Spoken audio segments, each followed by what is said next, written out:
misunderstand, then we'll have problems because we belong to you. We identify with heaven, and we wish that all that we will do today, this afternoon, may become a source of inspiration towards identifying with heaven better and deeper. And as we begin and we learn, help us to appreciate the studies about public affairs and religious liberties from the Adventist Church perspective. We pray in Jesus' name. Amen.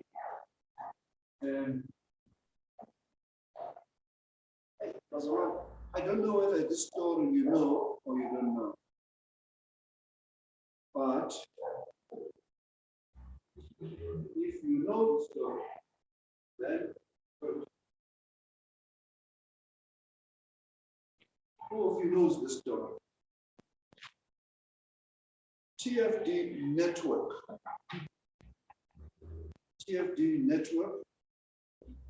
This was state rate Paris. TFD network versus state rate Paris.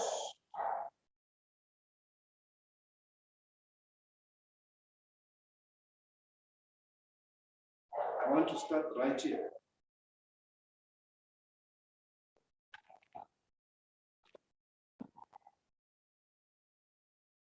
There's a verse in the Bible that says, remember the Sabbath day to keep it holy. You remember that verse? Yeah, that particular verse is the focus for this afternoon, but it's going to be in a case study.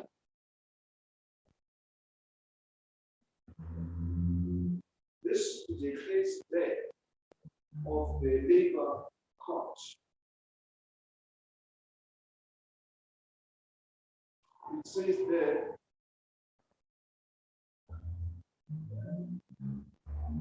this appellant, Network Africa, appeals against the judgment of the labor court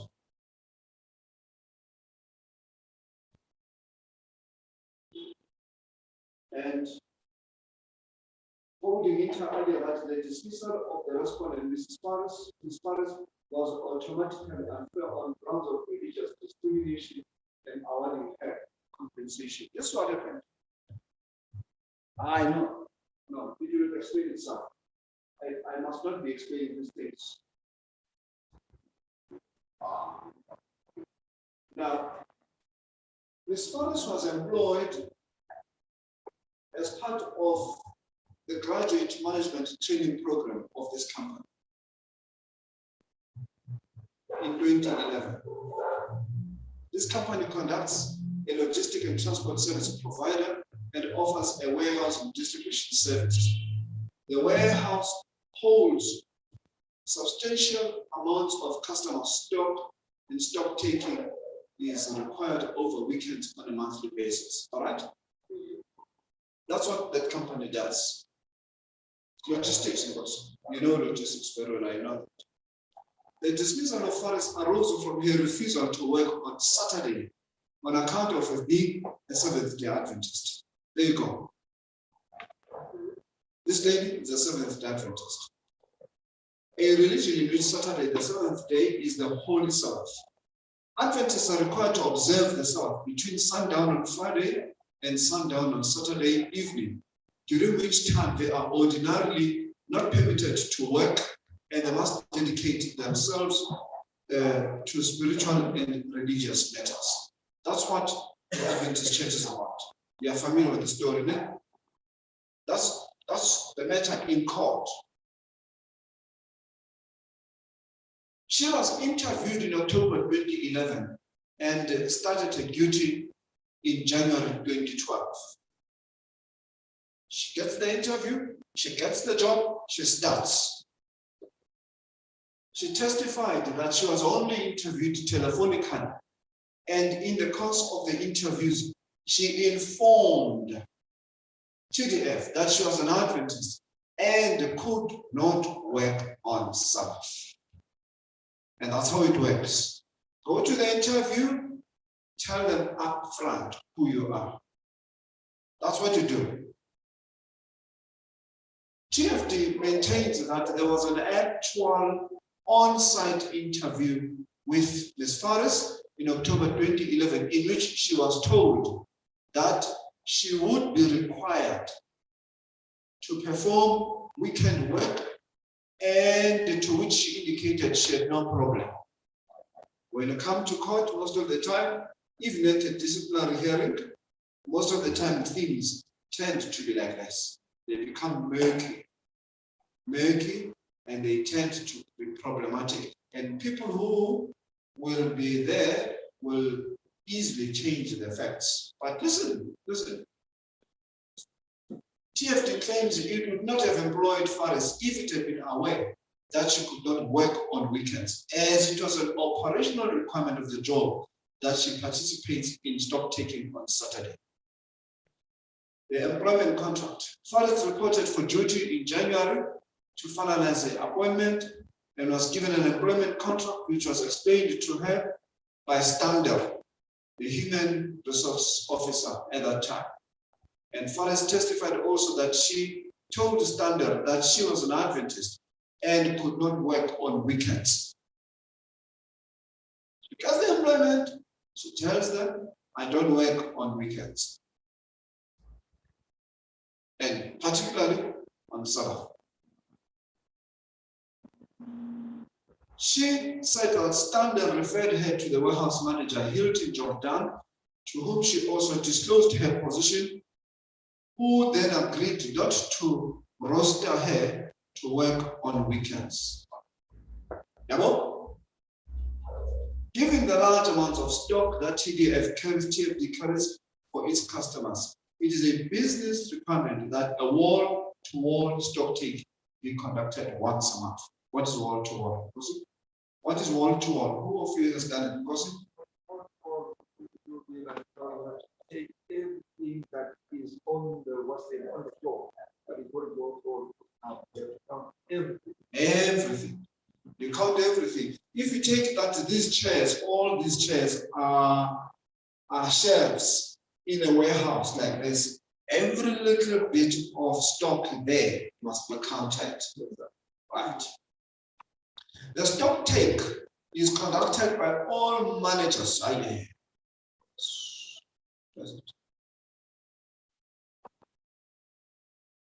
Right. Yeah.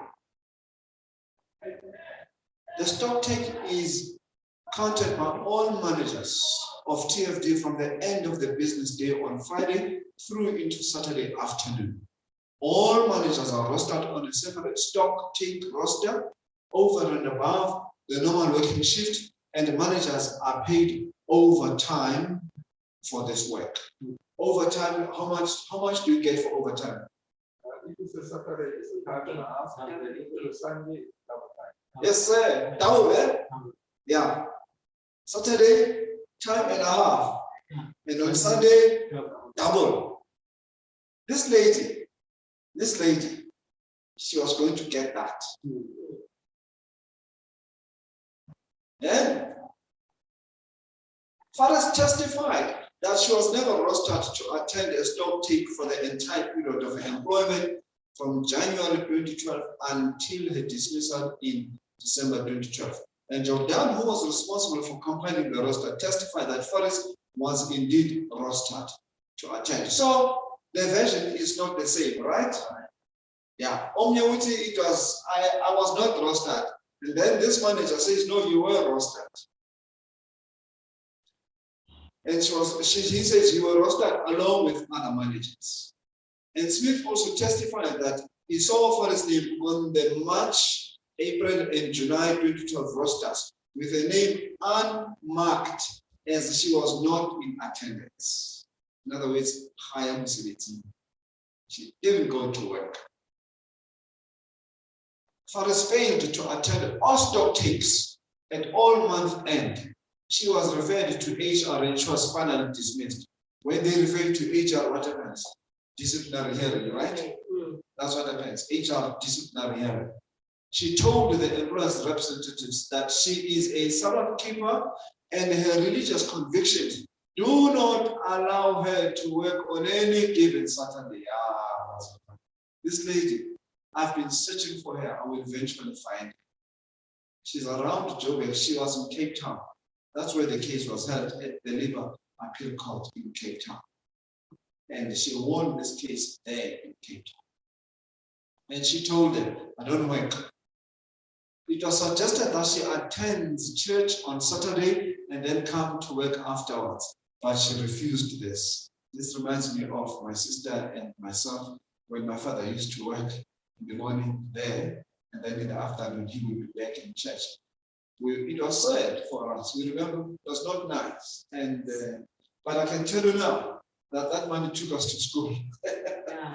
Yeah, that money took us to school, and it took us to school. But today we actually speak against that. Even though it took us to school, we knew that hey, there's something wrong there. Until one day, my father said, "But I'm no longer working there," and we were happy. Incapacity proceedings were then initiated. There you go. When you cannot come to work, these HR people, they do what they call incapacity proceedings. And after a hearing, Faris was dismissed for incapacity on 20th December 2012. As mentioned, Faris was never disciplined for allegedly failing to disclose her religious status at the time of a recruitment or for failing to report for Saturday work in accordance with the roster. That was not the reason why she was dismissed. They said to her, "We are dismissing you because of incapacity." That's the word they're using there. The case went to the CCMA in Barcelona. That's where we start, all of us. If we are employed, your case must firstly go to CCMA. Then it must go to the labor court. Then it must go to the labor appeal court. And she went to the CCMA. She won the case at CCMA. I win the case. She went to the labor court. She won it as well. And then this labor appeal court heard the case. She considered in her testimony that exceptions are made for doctors or nurses or persons doing essential services work. However, she made it clear that stock taking did not fall into the exceptional humanitarian category. You hear it? Yes. She knew everything. And we can't sit here like it's full in the morning. Well, maybe today it was not even full because other people have gone to the wedding, right? Yeah. Or even not forget about the wedding, other people go to work. Other people go to work. And if they have gone to work, no problem. You, as an individual, you make the decision. Her decision not to work on a Saturday was one of faith. She told them, and conscience-based, not only upon the tenets of the Adventist faith, but also her subjective understanding of the tenets. She elected as a matter of conscience not to seek special dispensation from a church as she considered it inappropriate to do so. I will not go and ask my elder and say, "Elder, please man, make me something, you know." No, she decided, I'm not going to ask them. It's my belief. And this belief of mine, I am happy to hold it as I do. The court says, there is no doubt that Faris was dismissed, there you go, and discriminated for complying with and practicing the tenets of a religion. The decisive inquiry in this appeal is whether the discrimination is fair, is rationally connected to a legitimate purpose, and does not unduly impair or impact on Faris' dignity. Did you know, in the Constitution of South Africa, one of the fundamentals that we have is what we call freedom of dignity. What is dignity? Dignity is your complete well-being as a human being. And you are unable to touch it, but you can feel it. You remember the story in the school this morning that says the lady caught in adultery was brought alone to the rabbi, to Jesus. She was brought alone. Yes, she was caught in the act, but Jesus looked at it like a wisdom job. Yeah, but yeah, man, this lady did not do this thing alone. This is what we call dignity. She was not there alone. However, even if that is shown that, even if that is shown here, that this is not really legitimate, and it is fair that the judge says the inquiry does not end there. The employer bears the responsibility or the burden of proving that it is impossible to accommodate the individual employee without imposing undue hardship or insurmountable operational difficulty. That's what the judge is saying there. Whereas the submission that the requirement did not impact upon the dignity of Faris fails to comprehend the intrinsic link between the tolerant observance of religious freedom and dignity.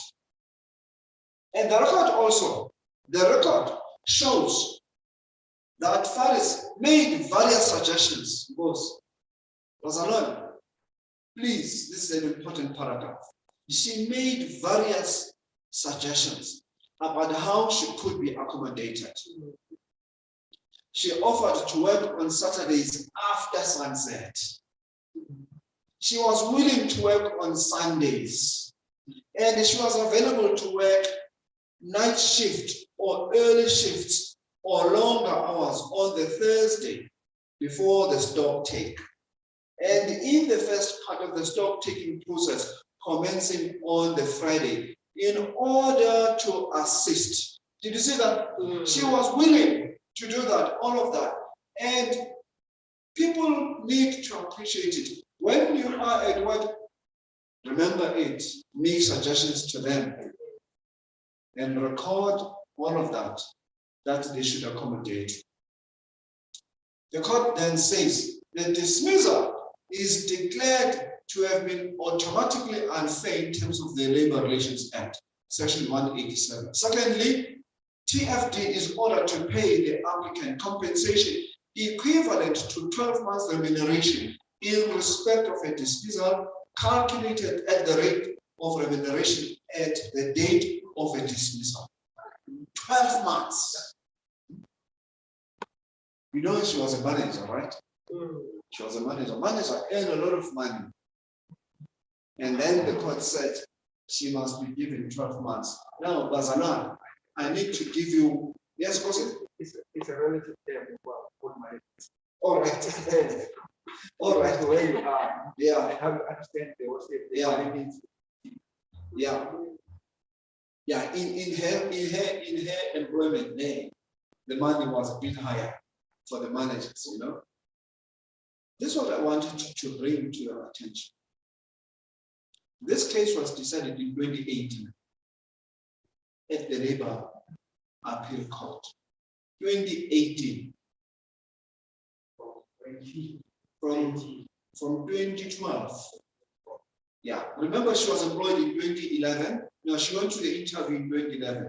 She started in January 2012. But then in the middle of 2012, she was dismissed. The case started right there, later in the year. She went to CCMA, and at CCMA, she won the case. That's 2013. It went to the Labor Court, 2014, up until it went to the Labor Appeal Court, and she won the case. And now, the case is decided in 2018. So you count from 20, say 20, 13, 14, 15, 16, 17, 18. 6 years the matter was running, and still she maintained and she won the case. I found the advocates are bigger in Cape Town. So they when this decision was made on your behalf and your client, where is the lady? And then Sadika says to me, no, she went and she got another job in Johannesburg. So she's around here. So okay. Then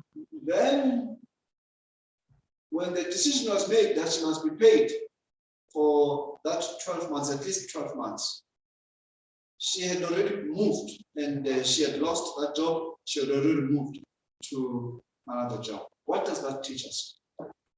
I'm raising it deliberately. She moved simply to stand for her faith.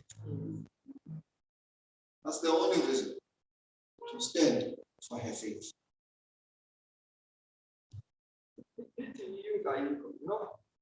This is very pertinent and very crucial. We have to bring this back. We have to bring this back in our church, and we've got to bring it back to our church when we are full. Make time, let's bring it back again. I'm raising this story deliberately because this is the end of the case study now, okay? I want to raise another case study with you and give this one to you as well. Listen to this one. That's a good one for me. It's a good one for me. I'm giving you case studies this afternoon.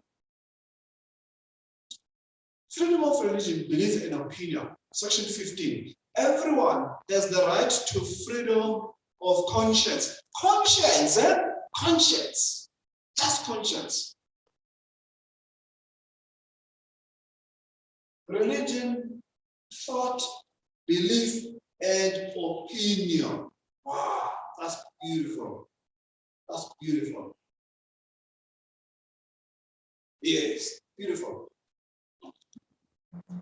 Then it says, religious observances may be conducted at state or state-aided institution, provided that these observances follow rules made by the appropriate public authorities. B, they are conducted on an equitable basis. C, attendance at them is free and voluntary. Then number 3 says, this section does not prevent legislation recognizing marriages concluded under any tradition or a system of religious, personal, or family law, or 2, systems of personal and family law under any tradition or adhered to by persons professing a particular religion. Please mark that word. Please mark that word. Mark it. Adhered to by persons professing a particular religion. All right? Recognition in terms of A must be consistent with this section and other provisions of the Constitution. That's what the whole section 15 is saying there. Now, let's summarize the facts. In Cape Town, again, it was in Cape Town, this case, the Department of Correctional Services versus Hope Crew. Section 187, the departmental dress code. Here, that's what it is about. Wearing of dreadlocks by male correctional officers. Now, let me tell you what happened with my daughter. I like her hair, by the way. My daughter went with her. Do you remember when my daughter got married in 2017? She had nice dreadlocks. Actually, all my children at that stage, they had very nice dreadlocks like their mom.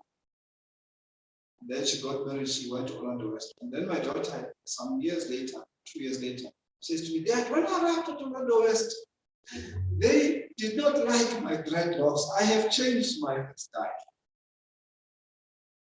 Why, girl? No, they're complaining about my hair.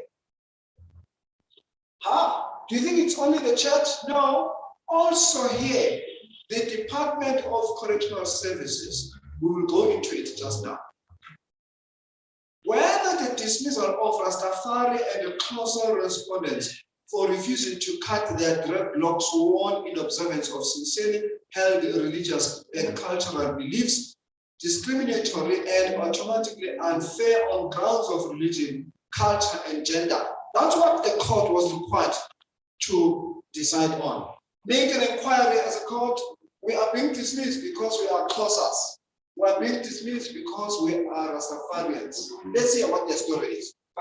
Yes. Before you go, Yes, sir. before you go to Yes. the actual story. Yes. But remember, before, actually 1994, correctional services were still under. I can say correctional services, military and South African police services. They were under like military law. For example, you would never have dreadlocks. It was a no-go area. You cannot have tattoos, visible tattoos. It's a no-go area.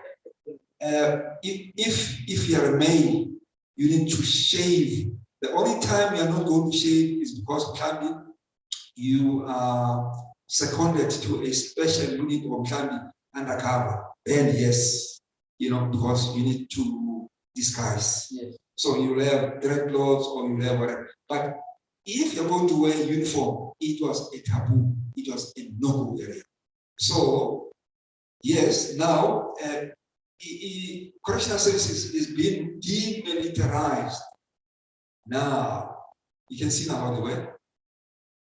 It's no longer like the olden days. But the olden days, this you would never take them to court, and you would not go to win. But yes, now you can. Yes, I like that. And the reason why you can take them to court is the new dispensation in the Constitution. Nobody in this country is above the law, including the president. Do you still remember Barcelona, President Mandela appearing in court, dragged to court by the South African Rugby Football Association or Rugby Union? Louis Lake, yes. And Mandela was prepared to go to court. You know why? He was setting an example to all presidents that are going to come after him.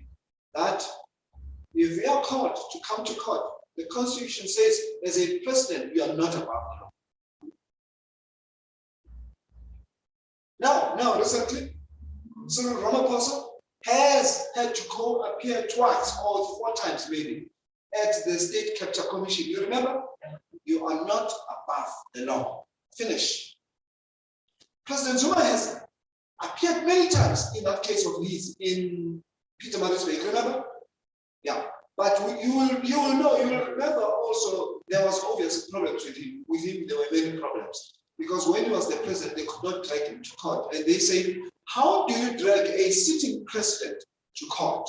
But as soon as he vacated the seat, he was dragged to court for his criminal charges as they stand now. The fact of the matter is that no government institution is above the Constitution. In this country, only the Constitution is above all of us. And this is why sometimes some laws that are made against our own biblical beliefs, because that's where they tend to take the law from and say, no, we're making the law because the Constitution allows us to make the law. And this is the reason why now here, the Department of Public Affairs and Religious Liberty at a higher level should engage with those who make the law. Those who make the law at a conference level, at a union level, at a division level. And I have not even gone far with this because I'm giving you case studies. There is an area here where the GC itself has an office next to the United Nations in New York, such a way that when they make the laws, they are present. They can oppose laws that are going to affect minorities like Seventh-day Adventists and other minorities. And the church must stand there at that level. So what happened here? Ngula and Kamlana gave cultural reasons for their hairstyle. Can you see this? What were they?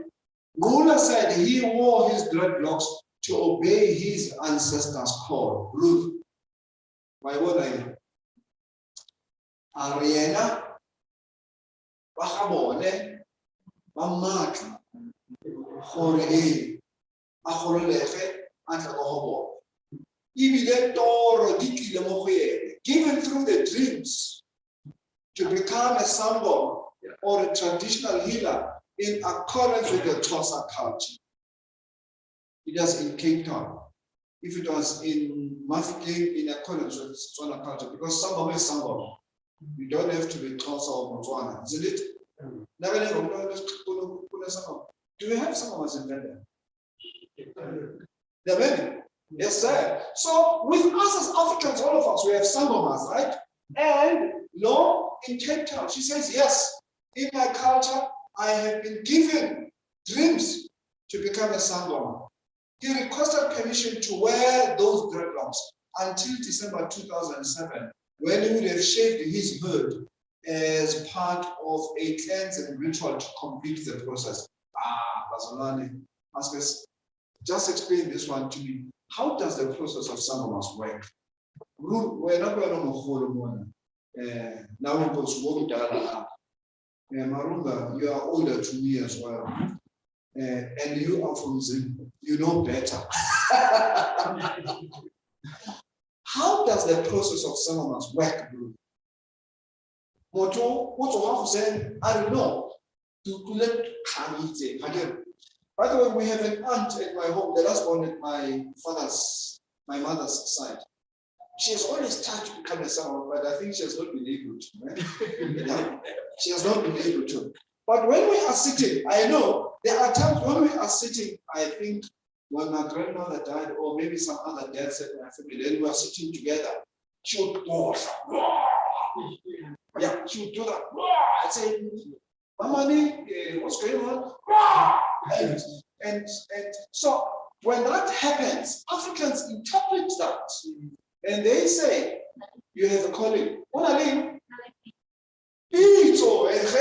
love that. It's a calling. Yes, it's a calling. And when that calling comes, the process of the ritual begins with Africans. Then they let you to have, you become an intern. You become an intern to experienced people. You must be removed from the society. You go to experienced people. You must go and stay there for a period of time. I hear, I have no knowledge. I hear that at night you spend the night by the Molapo there, by the river. And somehow you must find it in you to get in the river and go catch a snake and kill it if anything. I don't know, but I know there's that. And if you succeed, you come out alive. Then this process comes. This one, the cleansing ritual. You see this process? It comes. And at the cleansing ritual, at the cleansing ritual, they slaughter a goat. And after they've slaughtered a goat, and here it does not apply only to Zulus, all Africans, they will slaughter a goat. They take inyongo. Do you know inyongo, Barcelona? That gold. Is it gold? Yeah. And you see them in their dress. When they've qualified already, you see them in their dress with the chala here on top of the head. You remember? Yes. Then the cleansing ceremony is done, and you are now regarded as sangoma. This particular person, Mula, says, I want to go and do that whole process because it is my culture, it is my belief, blah, blah, blah. Okay. Kamala said he was instructed to wear the dreadlocks by his ancestors, and he did so to overcome Intwasa, a condition in the African culture as an injunction from the ancestors to become a traditional healer from which he had suffered since childhood. Both of them viewed the instruction to cut their hair as an incursion on their fundamental right to practice their culture and discrimination against them on the ground of culture. Straightforward. They were challenging the law there. Right. I'm going to stop right here. Okay, no, let me not stop here. I'm going to give you this one. Then the court, in deciding this case, when the court was making a decision on this Opu case, on these two people here, I want to explain this to you firstly. Mula and Kamlana belonged to Popco. They used to work there in the correctional services. So they were warders. You understand? So the union stood for them. That's what happened here. The union stood for them. Sometimes there are advantages why you should become a member of the union. That's what it is here. Because then they went in and the court, in making that decision, quoted this case. The court quoted this case. Listen to this. The court says, in the case of SA Clothing and Textile Workers Union and others versus Berg River Textiles, an ostensibly neutral workplace rule or policy which is applied to all employees may be discriminatory if it offends against an individual employee's religious convictions. Straightforward. You see, they quoted that case. And that case was decided in 2012, that one. So they had to quote it. Number two, it's incumbent on the employee to show that the employer interfered with his or her participation in or practice of his or religion or culture. Number three, the principle involved must be a central tenet of that religion. Number four, the employer must be aware of the employee's religious convictions, the employer must be aware of your convictions. Yeah. Yes, sir. Yes, sir. It's important that your employer, and I used to put that in my CV up until one day I stopped because now I started to work for myself. And I know now no one can tell me anything. But I'm going to tell you a story just now about myself. Once the employee demonstrates that his or her employer has prima facie discriminated against him or her, the employer must establish either that the rule is an inherent requirement of the job or that the discrimination was fair under the circumstances.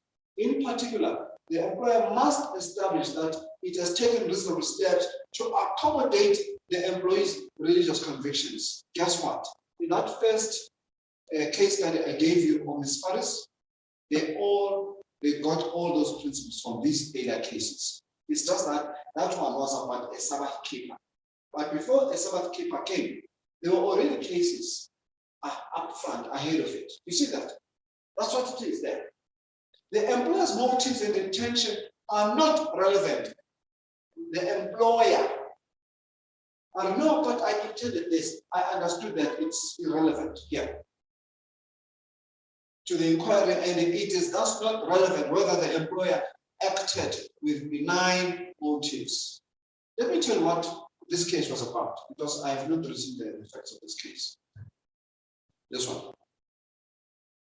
There was a strike in this company. Berg River Textiles in Cape Town. There was a strike, a division of that. Berg River Textiles. When the strike happened, it was a 3 weeks strike. 3 weeks. After 3 weeks, the company had already lost a lot of money. Then they finally made an agreement, and the people, the workers came back to work.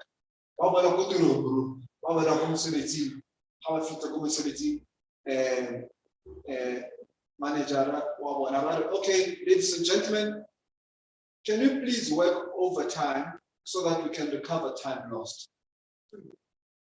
There was a man from the Baptist church, a preacher in that group. And the preacher said, I cannot work on Sunday. I shall not come on Sunday.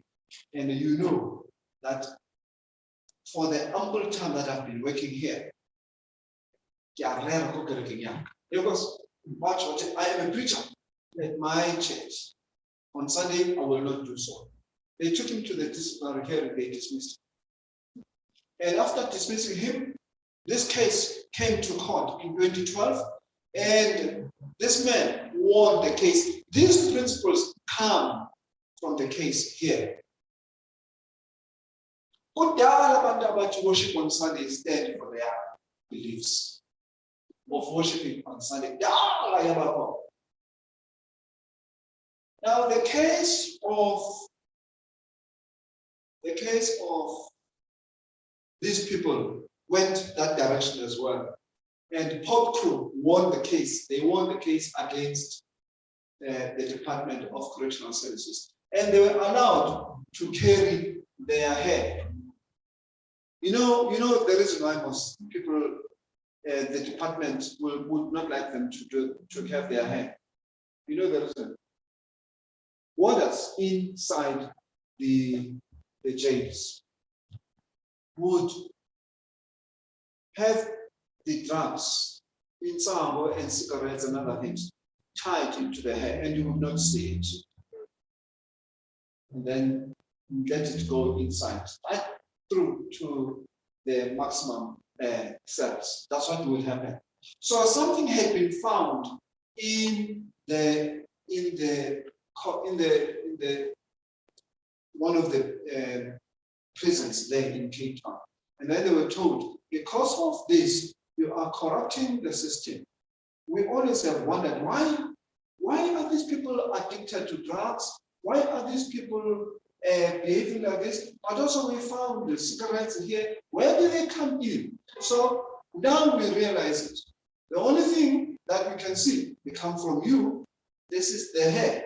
And actually, because Omniwa was caught with it. This thing, one of them was trapped and was found with it there. I'm giving you the case study so that we can discuss it together. They won these cases. And it was no wonder then that that particular lady from our church could actually easily manage to win her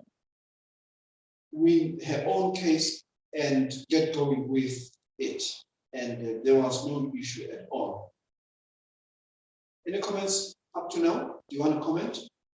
Because I may well pass this subject here. Let's go to the department itself. Oh, yes, Maruga. It's not only in terms of employment. Yes, sir. We in the schools also got ethics over these things. Yes, sir. Because you want learners to appear in a certain disciplined way. Now, we come up with all sorts of just how what you do. Some of this plating on the air. Yeah. That kind of thing. Yes. And say, no, we cannot accept this. Yes. Child they have to say, yes, these are issues of cultural process and whatever. We had one last year. Yeah. Okay, we don't do it this way. Then it raised quite a number of issues that you say around the rights and everything. I don't think we in this case. Yeah. We may have to allow this as an exception. The problem is everyone else would want to take advantage because in terms of discipline now it becomes a challenge. When you say these teachers just allowed to actually do whatever they want. Yeah. They say we are tired, just like the police are saying, we would like to do 1, 2, 3. but we are not protected. So this is why sometimes when we don't respond to some things or respond late, Yeah. you say, if I'm carrying a gun, but I can't use it. Yes, sir. And then the one who's I'm going to use it on me. So I have to say to myself, wait until they're gone, then I'll go there. Yeah. Yes, brethren, we have arrived in that age today. We have arrived, right? We have arrived. We can cover it. I think the other thing you must also help us with is whether our rights are absolute and what are the limitations to them. Yeah. Because my rights, I cannot exercise my rights trembling laws. So just where are the boundaries? Like, for example, when you look at the cases around corona and vaccination, the whole concept around them is the public good against your rights, your right of conscience, your right of choice. Yeah. So yeah, all of us are very, but we all agree to that. So what are the restrictions and boundaries of our rights? Yeah. We have arrived. I must say we have arrived there where we didn't think the world would have been. I like the comment he made right at the beginning. It was the rule of thumb at the beginning in government. You shall not do this, you shall not do that. It was the rule of thumb. You cannot take me to court. In fact, I'm waiting for the day when also it shall be decided one day that even the judges at the moment cannot be charged. You must know that. Except like Judge Mutata. Judge Mutata was charged because in his drunken state, he then drove a car. In his drunken state, he drove a car and then he caused an accident. And on top of that, he insulted people that came around there. Because in his mind, at all times, he had that impression that he's a judge. And that should, and shall I say, that was just made an exception because he committed that in public view. But there's a case that was decided now 2 weeks ago in Bloemfontein, where a judge in Limpopo said, yeah, that's fine. Where a judge in Limpopo said something in court about when the judge in Limpopo said something about the testimony of a witness on the witness stand. And he insulted that testimony.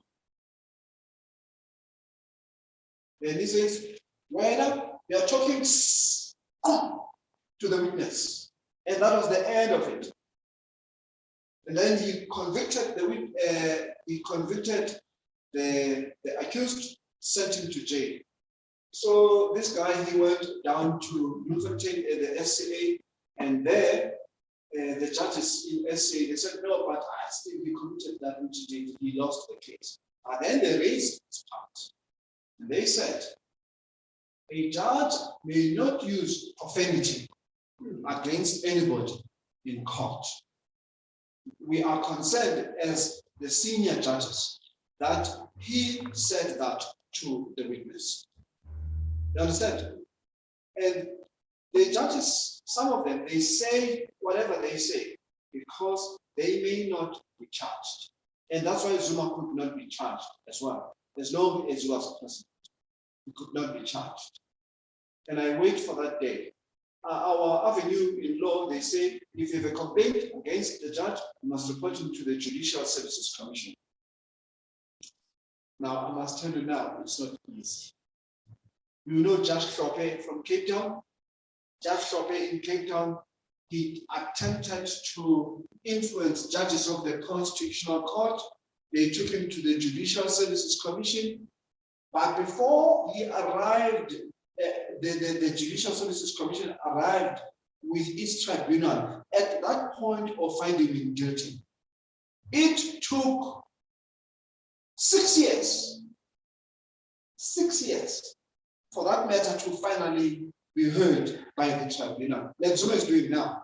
Zuma is busy using all these other applications in order that he should not finally arrive on the witness stand and be charged for his crimes or so-called crimes that he has committed. You understand what I'm saying? It has taken, I think, Zuma easily over 10 years, and he's still using all the avenues in law to avoid it. So, no one is above the law. And then I wanted to add and say to you, this point is extremely important. There must be limitations on all people's rights, which is what you've raised. Because if one child says, no, it's my religious belief, it will be wrong for all other children to come and say, no, but also like him, we also have the same belief like him, why they are telling a lie. You get what I'm saying? So every case should be decided on its own merits and on its own facts, because you must look at its own facts and then make a decision on that. That's why when you are a Seventh-day Adventist, it's important to declare upfront, and that's the reason why this matter is brought to you today. Declare upfront, I am a Seventh-day Adventist. Like I normally do, I tell them very quickly, I don't smoke and I don't drink. I used to do that because I worked for government and I worked for Anglo-American and I worked for SASO. Those are large organizations, all three. And I used to tell them, I remember I was going to a boss barat with Nomvula Mukonyana with all of us as senior managers. And Nomvula in the middle of us all as senior managers sitting. And she was talking in front and was sitting there. She spotted me that I have attended that Friday. She said, I want you to work hard, ladies and gentlemen. If you can, please be at work even during the weekend so that we can overcome the problem of backlog of housing in this department. Housing is in trouble and it is under siege, blah, blah, blah.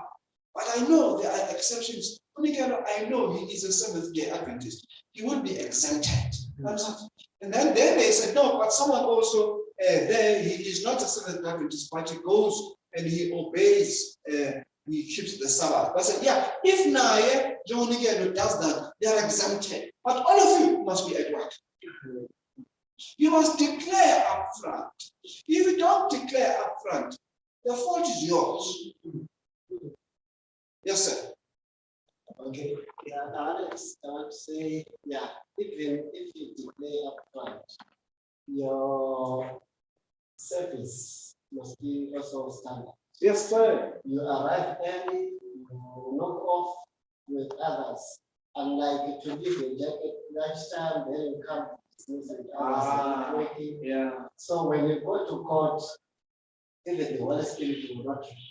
Yes, sir. So we need to speak early. Yes, sir. And I also want to bring the issue of those three.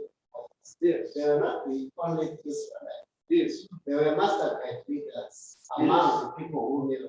Yes. They were pastors from Israel. Yes, sir. They were maybe, let's say, even the conference leaders. Yes. But three only this. Yes, sir. Yes, sir. So you find this issue, and I had another issue. There was another certain activist who came to the cover, and he was saying in Mississippi, even highlighted in Mississippi that I'm an activist at of Sabbath. Then they discussed it in the meeting that this guy is an Adventist in the way of Sabbath. Then others will say, I'm also an Adventist, I'm very independent. So already you failed. Yes, sir. So we need to stand by our. Yes, sir. Yes, sir. I know this. Yes, this is a very important point. Yes, madam. Can I Yes. just add to that? Yes, sir. Yes, sir. The concept that you're saying, each case must be judged and also is also key, because you see in the case that the text just raised, you come into an organization, and in this organization they were that worked on Sabbath. Yes, sir. And then from there we say, no, I can't come in to stop taking on Sabbath. Yeah, but oh, he's always here. Yes. Counting stock with us. But I can't come and advocate by you. Yes. That whole logic of saying, yeah, no, but that's always making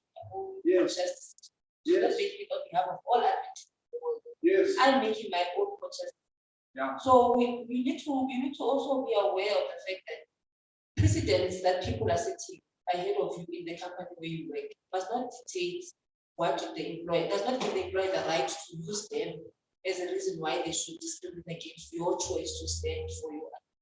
That's correct. And it is the reason why in that first case, when I came after we already finished that case, that lady, yes, she did tell them that I'm an Adventist, but she actually said to them, I keep the Sabbath. And on top of that, she says to them, I keep the Sabbath, and the Sabbath begins from Friday sunset to Saturday sunset. She tells them that. And then on top of it, she says, I am willing to work overtime. I can come Saturday night, I can come on Sunday, I can do Friday afternoon, I can even work long hours on Thursday. After work, I can work through. You must give them all those options, because as you do so, you are building your own case. Your own, not other person's case. Your own. If others were not able to stand for theirs, let it be their problem. And this goes to the principles. Now you have already done it. Then it goes to these principles. It goes to these principles. In 2022, I have seen it, and you can also go access it for yourselves. It is there in the website of our church. PAL is involved in mediations, legal or political, to solve religious freedom challenges faced by Adventists around the world. That's what PAL does. That's what PAL does. And what is PAL? PAL is public affairs and religious liberty. And these challenges include religiously based discrimination in schools, workplaces, and society in general. That thing is not clear compared to what I've got here. But it's fine. You can see it? Yeah, I can. Okay, that's fine. Yeah. It goes back to that. It goes back to the thing that, you know, from the onset, if you have set the tone, or if you said, I am an Adventist, I'm not going to work here, or I am an Adventist, it's that. You know, in 1996, there was a job. I went for an interview. They shut up proof in PE. That was the first time being on a flight. You know. Wow, I'll never forget that day. Yeah. And they put me on a flight. I went there. And yeah, the interview went well. But the snake was, you know, here, we will require you to work once. We saw in your CV, you're an Adventist, but once a month, you know, we had a stock taking. Back to the stock taking thing. I said, you know what? You'll never see me. That's how I lost that job. And they came with that thing that, you know, but we have Adventists here. They do come and do stock taking. It took me for 3 hours. I said, even if it was for 1 minute, I'm not coming. Yes, sir. I lost that job. Yes, I could not get a job. Yeah. So you need to stand your ground. Then they'll see how serious you are, or you mean it. But if you're going to, you know, say, you know what, for an hour, wow, you spoiled it for other things. Yes, sir. You're really spoiled it. So you need to stand your ground. Yeah. So it's crucial that you stand firm and say, no, it's a no. Yes. Beautiful. Beautiful. And look at that. We're looking at discrimination in schools, workplaces, and society. You know, here in society, around here, there's a lot that happens simply because of religious differences. Not so, just religious differences. Oh, by the way, how much happens amongst ourselves, just as a corporate entity of the Adventist Church, where we do not see things the same way? I've just told you that that's what happened there with my daughter. But wait a minute, I still laugh at this. Up until today, I don't understand this. And she said, David, just leave it, man. I've done other hairstyle. That's the religious intolerance. That's the religious intolerance. If someone comes in here, oh no, I was told a story, but the person who was there today. She said to me, another lady in a church, she visited the church for about 8 weeks. One Sabbath after another, and it was a large church. And one Sabbath after another, she kept going and she was blessing them, all of them. But they did not notice her at all times. And they were not even seeing. And this is the reason why I always try to check who are the visitors in our church. It's extremely important to check who are the visitors in the church. She says, the next weekend, I decided that I'm going to dress in a short skirt. And I'm going to dress and I'm going to show them cleavage here. And I'm going to walk in church with some style in the hair. And I will make sure that they are able to identify me. She walked there. Guess who started to talk to her first? The church elder. Who was second to talk to the deacons? Because they all sit there in the back. And who else was able to talk to her? The elderly mothers of the church. They dragged aside. My girl, we don't dress this way at church. And then she says, you know what? You people are not good for anything in this church because you are here to show off your clothing more than anything else. You're not Jesus, like I can tell. I've been here in your church for the last 8 weeks. You never noticed that I'm here. How many people are here in our church that we don't know are here in the church? That worries me all the time. That worries me all the time. Today, I have, and you know the masks, they make things worse. The masks will make things worse, right? Yeah. And this question of masks making things worse should actually make us even more conscious that we should actually identify who is it that person. That's one. On the issue of about internal differences. You know, brethren, especially when we are in leadership. Okay, no, let me, please forget I said especially when in leadership. Okay, but in leadership it's important. It's important. Yes. As members of the church, you must know how to justify the points you are making. Yes. 2 instances I want to share. The first one, when we stayed at Kagiso, Mamelodi Church used to be our caretaker church. Yeah. Chini, if our students went to get baptized, Nama braids, now Mama used to want to cut them before the baptism. Yeah. So we used to spend the whole lunch Nama braids to baptize the people. But give a biblical reason why you are doing what you are doing. Yes. You know, in my church, there divine voices. You must have bring membership there. I wanted to travel with the elders. Yes. Because on one of the youth days, a few years back, the elders were not happy with one of the young people because her nails were pink. Yes. And whatever else, and I must remove her from the program. This is Sabbath morning. Yes.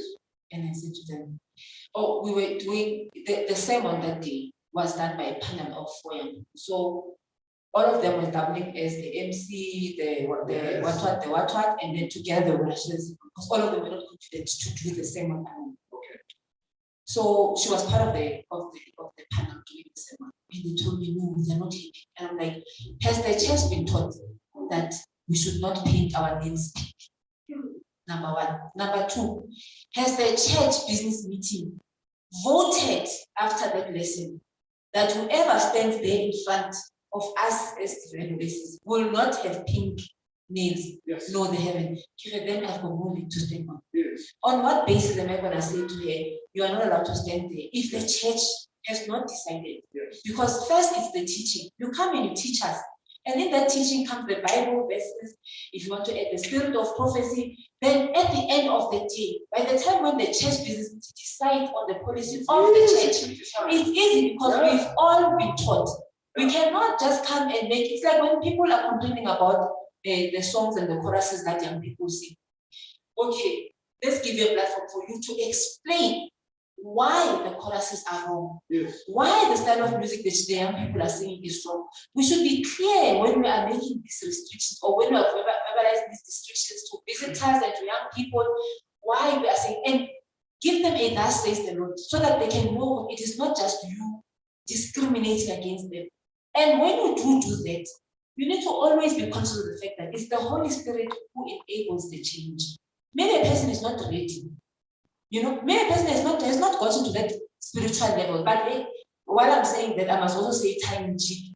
Because young people that we thought were spiritually there, we've regressed there. Because we cannot justify wearing earrings. Have you seen how many of us are now wearing earrings? We're wearing earrings, we're tattooing, and you look at Facebook and like, how? Well, when did we get off this bus?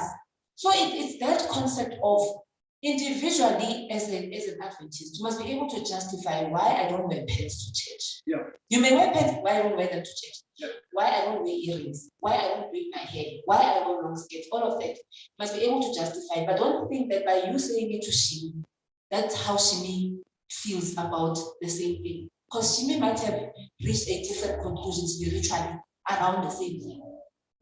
I have decided to change what I was about to present there to this. But before I do that, let me give you an example of this. You see this man. Do you know this book? This is a devotional book by my elder, who was an elder in our church some time ago. He has written a devotional book. I want you to, if you can, order it. I think I bought it for $250 or something. 350, yes. I bought this for 350. That book is 350. I use it all the time now in the morning as a devotional book for myself. We should support that man. But I want to make an example about his church. All the time when I go and I preach in Liberty's church, as I enter the vestry, there are ties.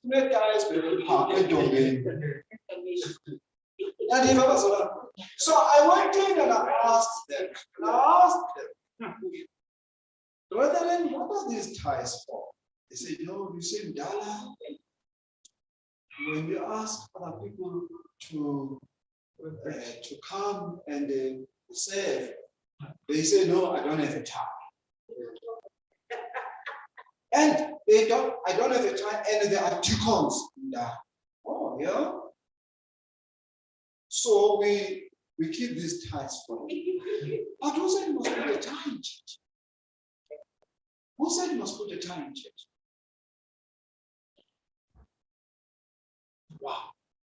And the question becomes even difficult when it is asked by me who is wearing a tie for them. I'm about to go and preach them. So I asked them, who said they must wear a tie in church? Where is that written? Where do you take that from? That's a big problem. Have you seen how we dress when it is September Heritage Day? We should be dressing like that the whole year, actually. Not the way I am dressed, not the way we are now. We should be dressing like that the whole year. And we know why. Because this type of clothing is Western. And Western clothing, it's very nice and comfortable for the Western people. What are we going to do?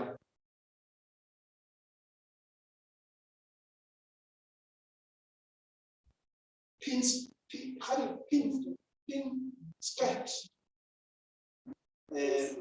pencil skirt, yeah? Pencil skirt, right? Yeah. But all of it is Western. We do not have a problem in Nigeria about that. I don't think we do at all. We don't have that problem in the South Pacific. Yes, we don't have it. We don't have, in fact, here, across in town, here, we don't have a problem of the grannies. My mother-in-law, she's 8 years this year. Grand was about 8 years, 81 this year, yes. There are elderly ladies there in the close of African's church who dress in trousers the rest of their life as long as they come to the Sabbath worship. So when I went to another church, invited for this program, because and I gave them these examples. You know what questions comment they made to me? They said, Ndala, are you trying to convince us to corrupt the church? And I said, no, I can't do that. Why should I corrupt the church? It is because we live with each other, and public affairs and religious liberty says tolerate one another, discuss, dialogue together, we talk and agree. And when you reach a point of not agreeing, when you disagree, we drop the topic and you go on with the life of the church, leave every person to go on as he is or as she is. That's how it works. And it has made me to change to this particular statement of the church. The church says about other religious organizations, we recognize those agencies that lift up Christ before men as a part of the divine plan for evangelization of the world.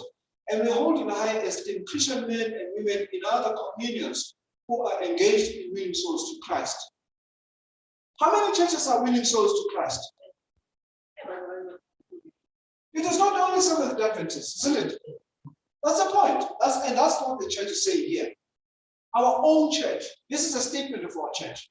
Secondly, when interdivision work brings us in contact with other Christian societies and religious bodies, the spirit of Christian courtesy, frankness, and fairness shall prevail at all times. Your typical example today is Japan, where there was disaster.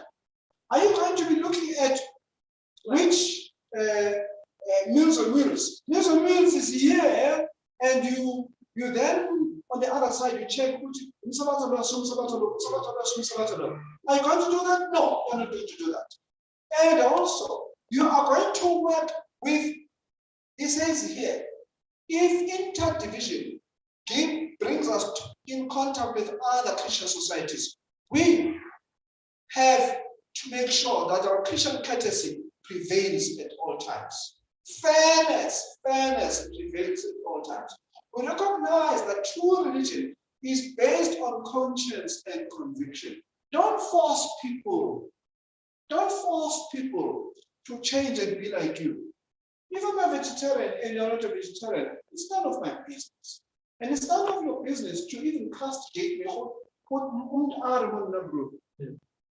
Where's about Baba now?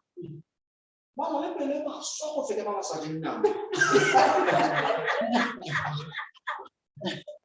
Oh, so who comes out about your you're not about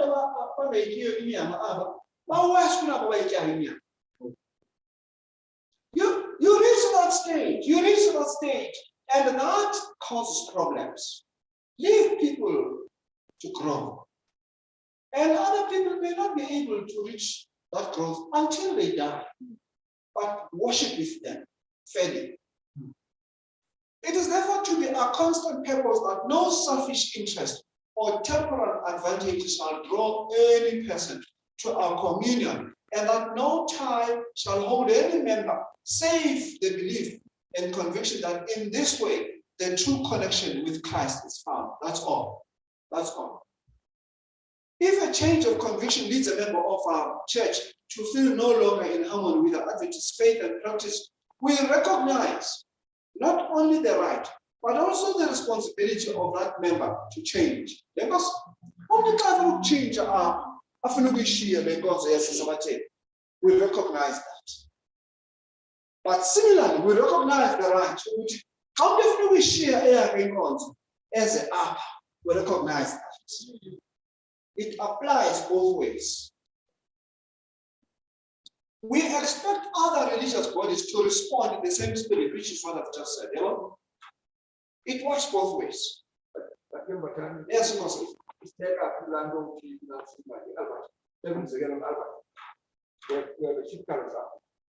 Where then we stand Okay. Alberton is there at the beginning. Look, that internal politics, the Seventh Adventist Church failed in both as a church. And this is what the professor was telling us this morning. How many of you were here this morning? You remember what she said? She said, We have failed as a church. We failed completely there. We failed completely as a church. Now, what do we do at this stage? And now what I would do at this stage, I would just look at the leaders of the church and try and one say, please bring the other people back, brother, and try and bring them back slowly. If it is possible, go negotiate something with them, talk to them that, let's make sense of life. Hence, I think it's a good thing that the church has not yet made a decision to even remove them. I'll put it that way.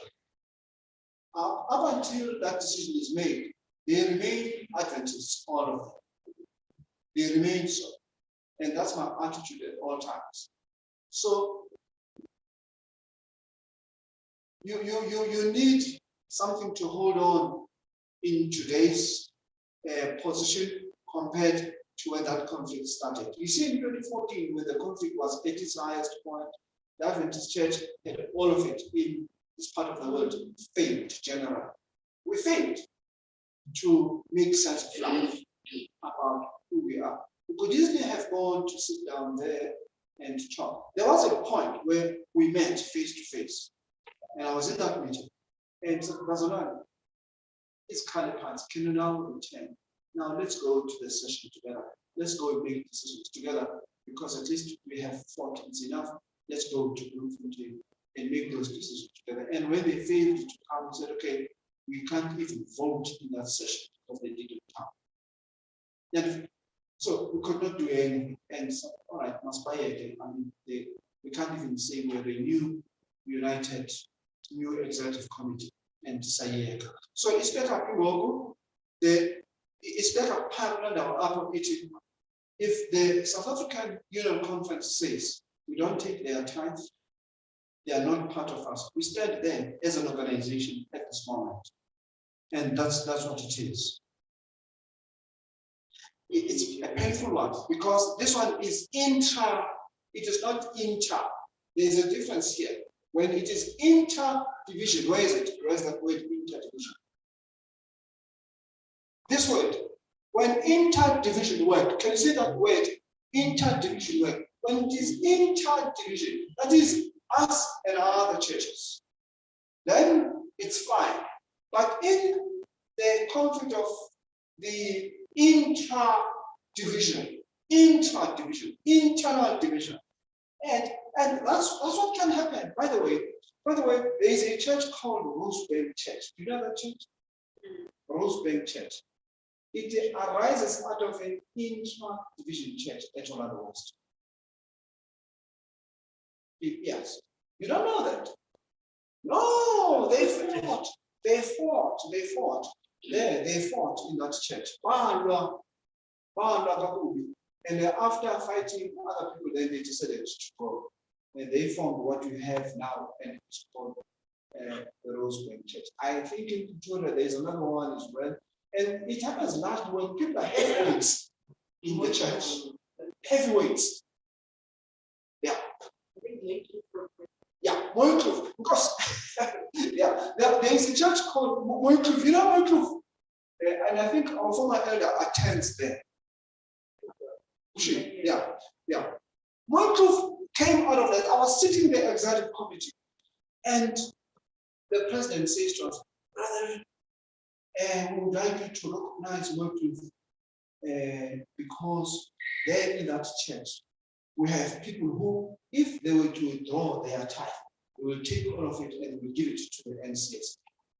We can tell we have what we call intra-division in that church.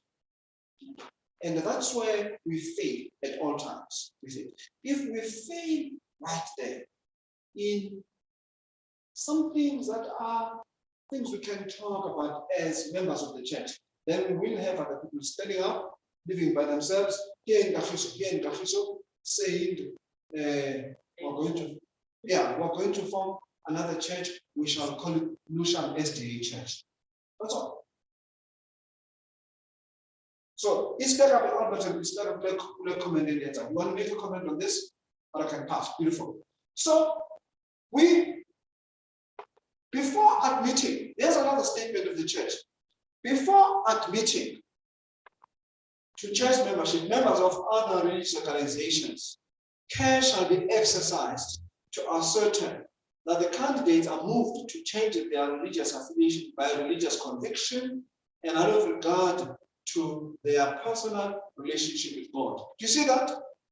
Umuntu xa efika apha develop eRoma, ndiyamthanda umakhulu Mamile, I wish she was there. I'll make an example with her.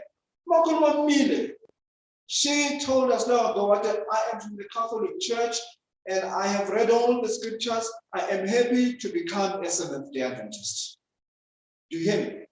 And in her mind, she says, you are the true church for me. But then there's a brother of mine here, Makwelo, he left us and I went to him. And I said, hey, my man, I don't know if I want to belong in your church, the Seventh-day Adventist Church. I am now at the ZCC. And I was feeling my mind, I accepted it. I'm giving you live examples. If a person wants to go and is convinced that he wants to be happy, he will be happy there, leave him to go. Yes, sir. Yes, sir. Because of week, I think it's this week. We were making I was invited to make some visits. And we went to one of our members that we listed. Introduced us to the son. Yes. Who has grown up as an Adventist. Yeah. And she has some divisions earlier on. Well, the division that we're talking about of power is not the first one. Yes, correct. There has been some. Yes. When that other one happened, the one that be English.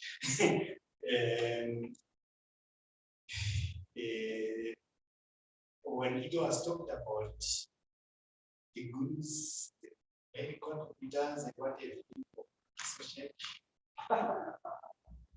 Yeah. His father, who was also, I guess, SDA, a very big contributor to the well-being of this church. Yes, sir. But since left the church anyway, Yeah.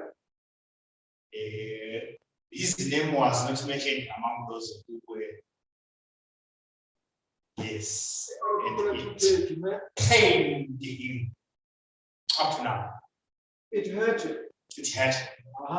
He went on the church. It went on well. Yes. Until they disagreed with the founder. I understand is now CCO. Yes, yes. Whereas his teaching is ever this teaching goes on what have you. Yes. During the week, maybe 2 times that is teaching some young people what is elect. But it's a common who feels that he has been better, is trying to find comfort somewhere. Yeah. Sad. That's right. Sad, not just for the church. Yeah. I think it's also sad for members to take that decision. Yeah. Because to me, it would appear like faith maturity. Yes. About milk and rods. Yes. Like Paul says. Yeah. You come for Christ, not for personal. Yes, sir. Yes, sir. You did not come here to benefit from, but you must come to benefit the church, not to be beneficial. Yes, sir. Yes. The minute you are not able to distinguish those ones, you backtrack and begin to blame other people. Yes. When actually you are the 3 fingers are pointing back at you. Yes. You have not matured spiritually. Yeah. I am very fortified by this statement. Don't blame the church on the church. The church can't be blamed for many things. Many things. Yes, we can blame the church in other instances, but you don't rise up out of your own disillusionment to blame the church. And it's a statement we can discuss together. The one Yes, yes, yes. Just let me allow to. Some of those people who have not been coming of late, I was discussing with somebody who were coming from 23. Yes. This thing happened.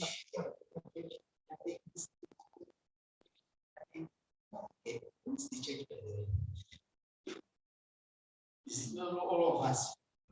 And the same things that happened to you also happened to him, to her, to them. Did you go and do the things that you are demanding from the church? Yes, sir. Yes, the church man. Why do you demand things that you have also failed to do? Yes.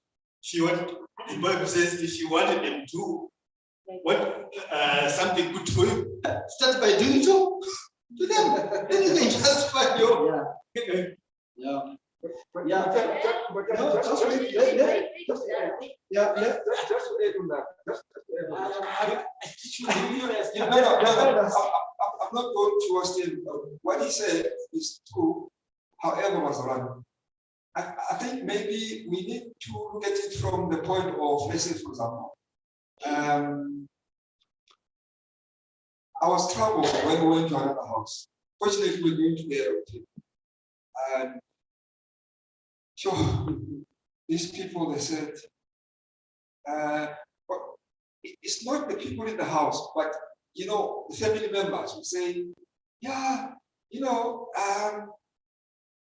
she's been going to all these places, and she find a place, or she find a better place here. Now, as Adventists, when we came there, they were saying to us, listen, now this person is our member. You stand nowhere, you're not going to say anything. But after leaving that house, when we were sitting in bed, I was thinking one second thought and say, maybe because these people were still new, maybe we didn't take that good care as a church. That's these members, they ended up going.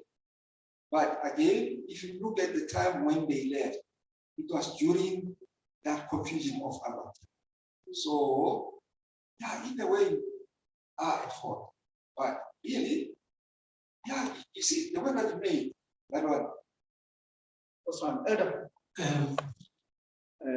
You are one. I should start with this. Yes, sir. When people are being baptized, yes, sir. We should not own them. Say, I went out and preached. Yeah.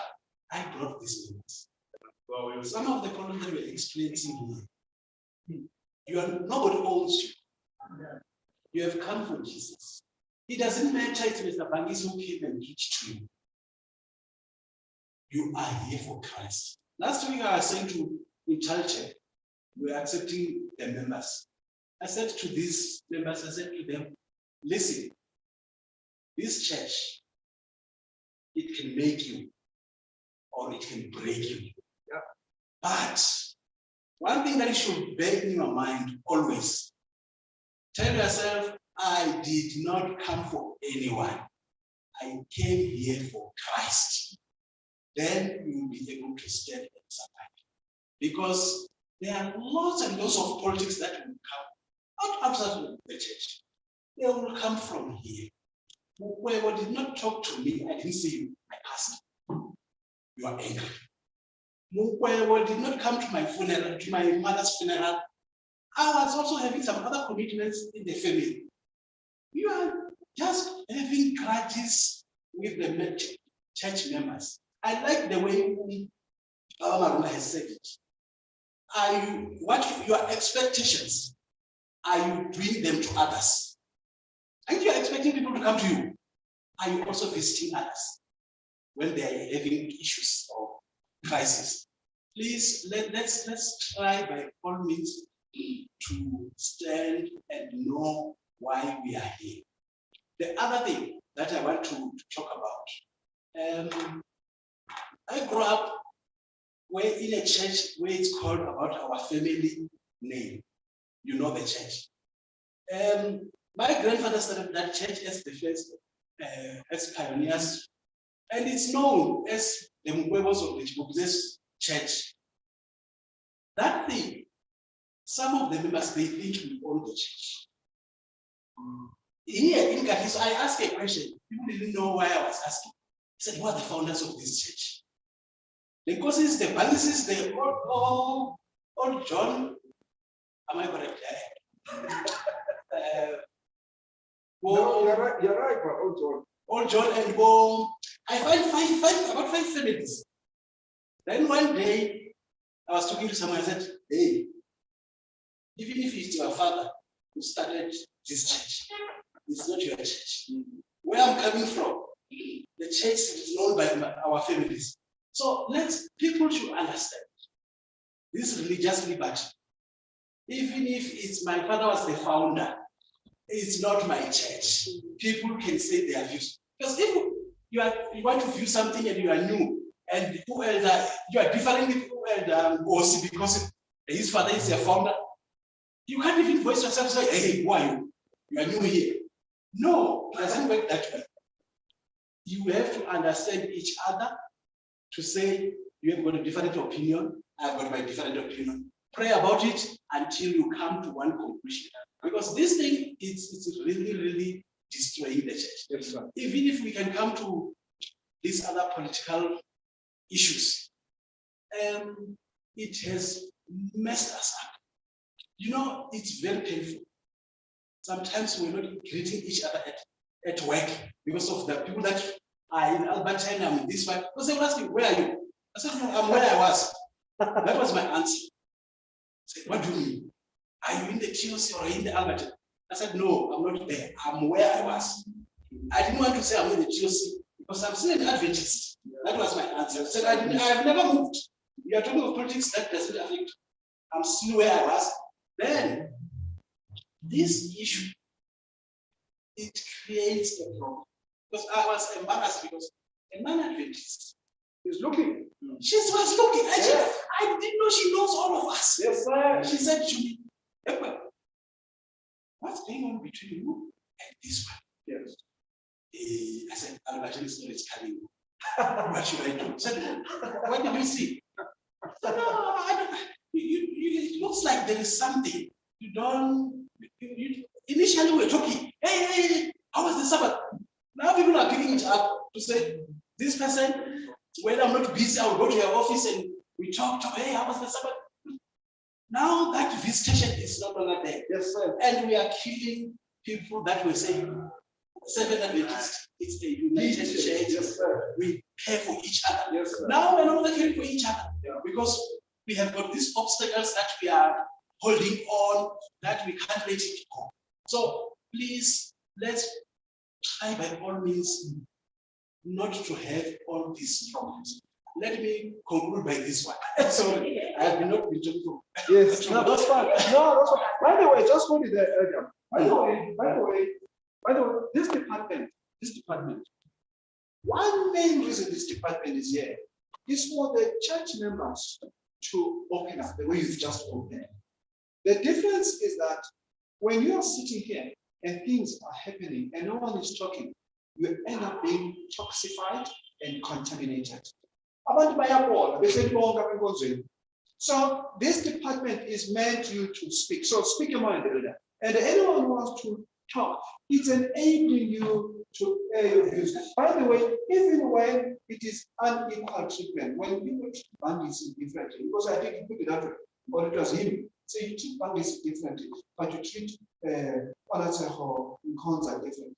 We treat Ojon differently, we treat Marunga differently. That can cause problems in the church. You know it. Big problems. Yes, sir. Here's the point what one was raised. People are taking time to undo the threats law, whatever hairstyle that was done. Yes. Instead of us saying, just as you are, come to Christ. Christ is the one who will change you. That's what we should do.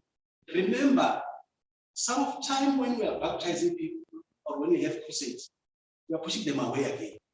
Because some of the things we are not open to them. Now, because there is a day of baptism, we say, hey, take out. What? All along, we're not talking about that. And once they are gone, they will never come back because we have acted.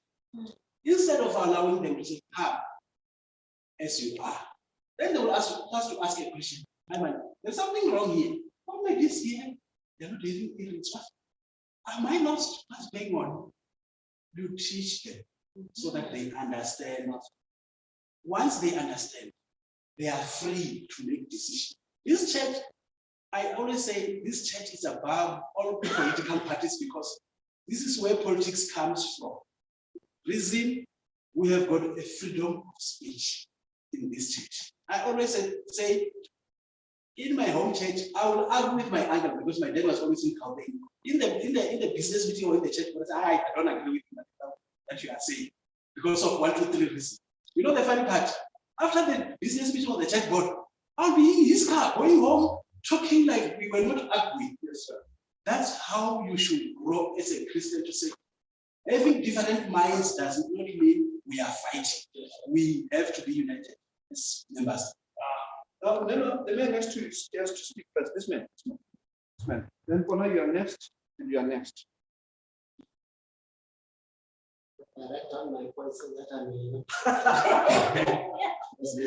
Today, you people are very, and you are so few. Imagine if it was full, how much chaos it would be. Yeah? Can you believe this? We need this department in the church because we need it. Yeah, minority always. Yeah, minority. Okay. So what I want to say is that, about the dressing which Sister Pona said, I think it also requires a holistic approach. That the church must have values. Then I have values that they are not about the church values. And it's very important what she said and what others say, that the problem comes when I just approach someone who just entered this door and said, yeah, why are you as a man you not drink? It's not good. I might be a jacob, but I might not be maybe I might not be articulate. I might not be tactic, to talk to the person. We need to find someone who is close to the person, yes, who can approach that person, not to blame, but to teach you. This is what we need to do. And I think the other thing is we rush people into the job, to the baptism. Yes. Because we are rushing with the numbers from TOC. They need 365 people to be baptized, but we don't know these people, they are not yet ready for the baptism. So that is the other thing. And the other thing which I want to say, okay, about the members of the church, that we visit, what we said about the visiting the other family, so what I've realized from our church, after this, sometimes we are singing, what we do that side of the Congo and here, singing. I've noticed that we have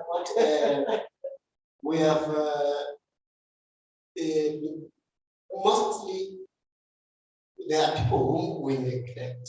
When it is a funeral, then we don't need other people to come and see. Maybe they are the ones who were taking care of that person. And now the person dies, say, he's our member. You don't even need to preach, you don't even to sing at that funeral.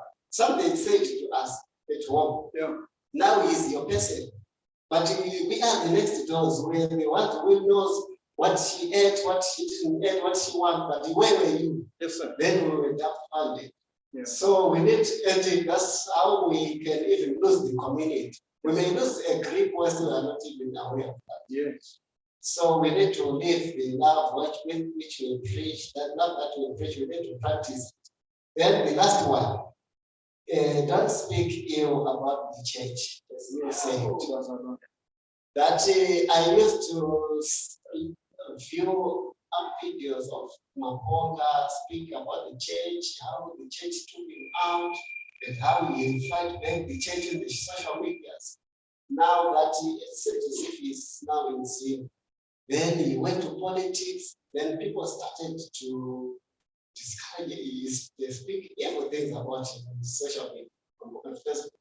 So what I'm saying is, sometimes, when you carry Jesus Christ, you are just like that donkey that took Jesus to Jerusalem. Yes, sir. Yes, sir. They were laying the cloth, the ground, yes. Not because the dog was important, but the Christ who was on top of the dog is the one who was important. Yes. The moment you part ways with Christ, yes, you are irrelevant. Hey, my God. So we need to keep to remain with Christ, so that whenever we get honor, it's not because of what I am. Yes. Because of the one I'm carrying. So we need to hear that. Yeah. I think she's next. You realize that I'm no longer teaching now. I am with you now. By the way, I must tell you that before she speaks. The department, if anything, I must let you know, elders. I have 65 slides here that I have not even said anything to you about. 65 of them. So I would need you, if you wish, give me extra, because those 65 slides will just completely bomb you out, and you'll wonder, what have I been doing as a member of this church? You can speak. Okay.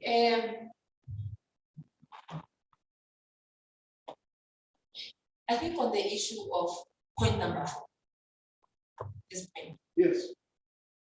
The concern I have is when people publicly declare that they are no longer Adventists, and they reject the church. And we continue to use them on our pulpits without addressing their rejection of the church. And it is something that has concerned me. Well, okay. When people leave, like here, when people leave, where would we receive them back? Do we receive them back? Umuntu aphume ethi I'm no longer an Adventist, and then makabuya la, so welcome to another or do you put them in the baptismal class? That's one thing that I wanted to find out. What happens when a person who decided to leave the church returns? Second thing is the issue of baptism. This is my personal view. We need to distinguish between baptizing a person because of their belief in Christ and making them members of the Seventh Adventist Church. And I'm not sure if I'm correct to say the baptismal class needs to make that distinction first. In the baptismal class, when people come here before they are baptized, we ask them, do you believe in the Spirit of God? Yes. Do you believe in tithe? And I personally feel it's a warped order. It's warped order in the sense that the Bible says, go into all the world and preach to all nations. Those that believe, baptize them in the name of God, and then teach them to obey. In my mind, if a person, you see, we've got an argument about people who walk in and decide that day, I want to catch some baptism. Decide the altar call to divine service. I want to be baptized. We want to qualify whether this person should be added to this number that is being baptized right now today. And the question for me is, are we baptizing them to become Seventh-day Adventists, or are we baptizing them because they're declaring to the world that I have accepted Jesus Christ?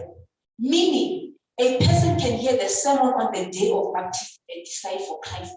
That person should be able to get into the pool. But that person, after the whole baptism, we need to decide who is being voted into the membership of the church and who is being asked to go to the baptismal class for them to be prepared to become members of the Adventist church. In the sense that we can baptize 10 people. 2 of them said they want to baptize this morning. These 2 cannot be voted into membership. because I don't know what they're about. They've not agreed they want to keep the things. They've not agreed how to make family. They've just said, I believe Jesus Christ is my Lord and Savior, baptized in the name of Jesus. When we finish, we accept 8 into membership because they have decided what they want to accept. And that is why then after the baptism, we can ask them, do you believe in the spirit of Moses? Then they can say yes, because based on that, we can say, no, but we are baptized into Christ. And then you decided to want to become a Seventh Adventist. And as Seventh Adventists, we return tribe and we believe in the spirit of Moses. You can't argue against that.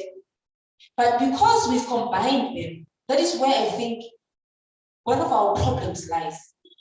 Because we've combined acceptance into membership, including baptism into Jesus Christ. And then the last thing that I wanted to ask is the issue of religious liberty within a family setting. And I'm asking this because when I'm with my husband and I'm with my children, at what point do you stop enforcing? Or does it remain enforceable? You know, I want to understand, does religious liberty also extend to the context of a family? If my wife says, I don't want to go to church, me forcing them, is that me denying them their religious liberty or what? My children no longer want to become Adventists. My mind is also thinking, Joshua said, me and my house will worship the Lord. How much of that tramples on our members, on our family members' religious liberty?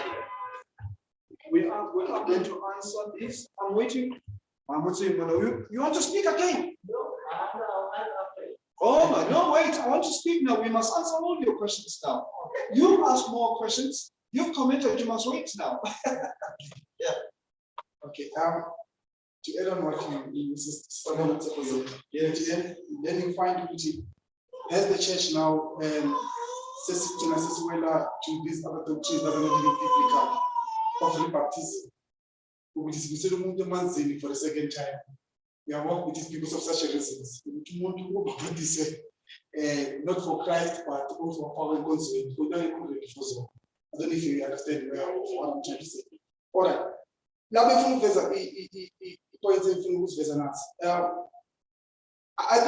the issue TOC and apathy, it's an elephant in the room that has never been dealt with the church.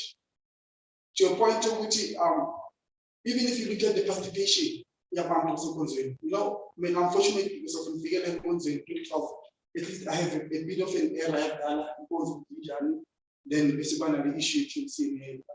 Then now, in the current situation, the church was very active. Yeah, and today is the problem. Whenever you ask for people to participate in God's way, about to say much by who participate. I think that's the issue. We've never, as a church, got to a point where we sat down and spoke of these issues. Yeah. Maybe some of other people, they're not even aware of it. During the course of the issue, early issue at HMC, people are not even aware of it. No can't come in. For 8 months. Yeah. The reason for me not to leave the church was not because of the issue. Even today, I cannot tell you I don't know. I don't want to lie. But the reason was the only person that I even told the late Babu. Yes. I told him, I have a problem with baptismal class. I told him I have a problem with it. But now the problem is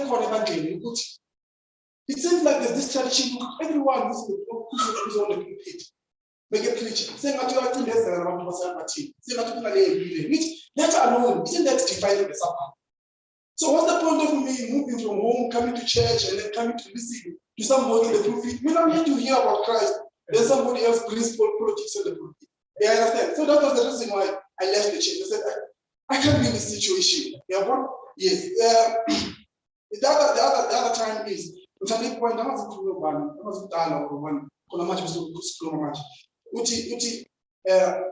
we need to learn to do what we want other people to do and to us. Yes, sir. Yeah, yes.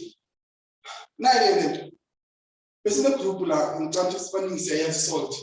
Yeah. There was a point where we were invited by the Albertine Church to come and sing to Albertine Church. Yeah, it was a problem solved. And then I brought the invitation to say, guys, for the local things, the things that you have to invite that they have the program. Yeah, I got some guys like this. I mean, it's not our parents will never be comfortable with that.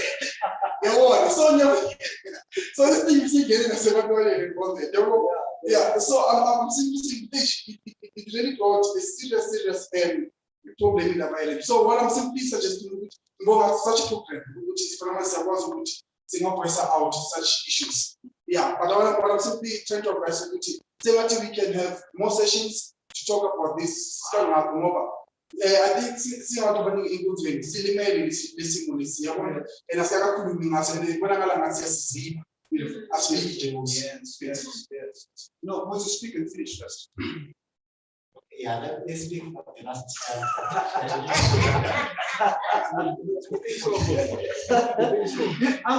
Let me tell you, once I move to this side, I'm going to speak again, you see. I'm going to correct you far more than you have just done. Yes. Okay, yeah, Sister Onas raised some questions. Yes. She spoke about the membership being baptized and quickly accepted. Yeah, and she said, this is my view. This is my view. Yes. That's where I am. Yes.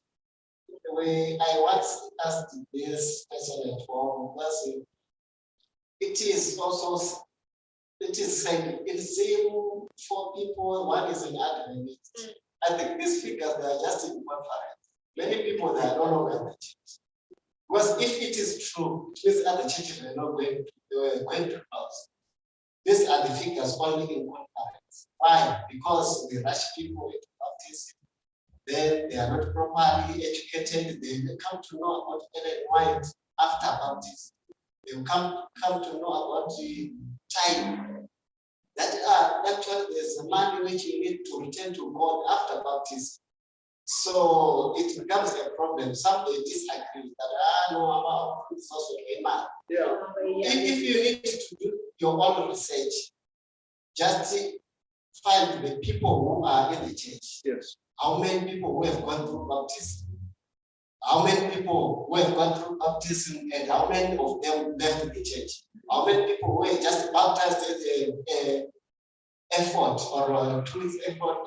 Just baptism, how many people who have left? You might find that those who went through the baptismal class, they are still there. That's what I've discovered. Then about the last one, which you said the people who speak,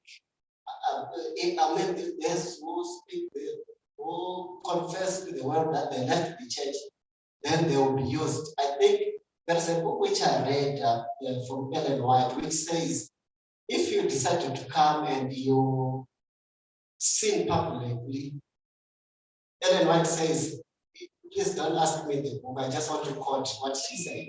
She said, sins that committed publicly must be confessed publicly. So if you went to SABC 1 and said, I'm no longer an Adventist, go back and say, I'm sorry, I'm now an Adventist.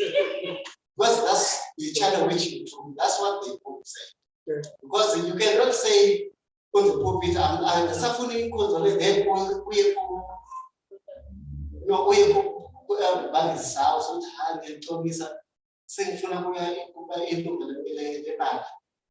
come back to the same platform and confess. Yeah. Then you accept it. Yeah. Okay. Yes, JR.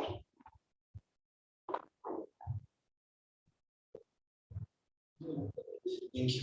I just want to maybe pose into the back a bit, but my questions are, about the Albertine issue, also the Mahonga issue that was raised. Somewhere along the line with those conflicts and matters, politics that come through, somewhere the church, as the Adventist church as an organization, is attacked. And I would like to believe that maybe let's take it with the Albertine conflict. Somewhere it moved. Yes, it was an brethren conflict politics, but somewhere it moved to others saying, no, we have to protect the church organization, the name of the church and what it stands for people who are outside when they see it. And I think for me, the biggest example that I have is how SDA has suffered, where I can say because of the Albertine structure, in that the Albertine structure went on with their own parallel SDA, and then the universities, they had their conference, they never paid their debt, and they leave. When SDA TOC comes, they come to University Walter Sisulu, and they say, no, you guys, you have an outstanding debt here, we can't take you settle this. And it wasn't us. And now we are left with that. It's the name of the Adventist Church, or SDA. And so I think somewhere along the line, yes, we have to know that you must not play and fight the man and not play your brother. But somewhere you have to understand that it's your brother who's attacking the Adventist Church as an organization. And you stand for the church, although it means you stand against your brother. But because of that difficulty, you still try to maintain the relationship. Where it takes me then to the whole Makonga thing at the moment, because I see many people now in this recent thing with the ZCC thing, where he was given a badge to wear the ZCC. I don't know when it's the same. And with those posters, he now came last week or 2 weeks back, and he put the Orlando Westbound with the pink blazer and the black tie with his African shirt, and then he puts on the one with the ZCC badge. And he points at the Adventist Church and he says, you see, you hypocrites, they welcomed me and they gave me their attire. You chased me away because I wasn't wearing, but wasn't it that Orlando West Church giving him their attire in a blaze and a tie?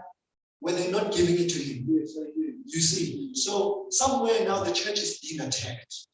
And somewhere along the line, although we want to maintain or conquer, the church must be defended. To say you can't do that to the church. Oh, I see. All right. Now, Pastor, we're going to have to sit down together and open up debates for the church and topics that will assist us to let the people of the church hear one topic, we exhaust it, we make a decision on it, okay? Here another topic, we exhaust it. Other topics like Pana is raising and he's raising are very much doctrinal, no conflict at all, just doctrinal topics. Then you have topics that relate to powerful people in the church like Josh, who are in their own space. It's not him alone, really. It's not him alone. We've got lots of them who are there, and they say lots of things. So we can attend to that and be able to formulate an attitude as a church in Kagiso, or at least an opinion, not even just a decision, just an opinion what to do. We can even now thereafter also open a discussion by ourselves on just the discussion on Albertine. But this whole discussion that you started comes from what he started. It's him who started. He started, and he started a very important topic. The church now is at a stage where we have been relaxed. Relaxed so much that when you look back, you realize there's so much ground for us to cover, because we let our leadership to be relaxed. Some of the problems arose out of our own selves as a people in the family, or even here internally. And then we let everything we did not attend to matters that are very important. And so we need now to go sit down, discuss, and say, how do we recover that ground? How do we recover people that have left? How do we recover people that have left, not because they are Albertine, but they left because of other reasons? That may well be genuine to them, and we are still letting them, we're leaving them unattended.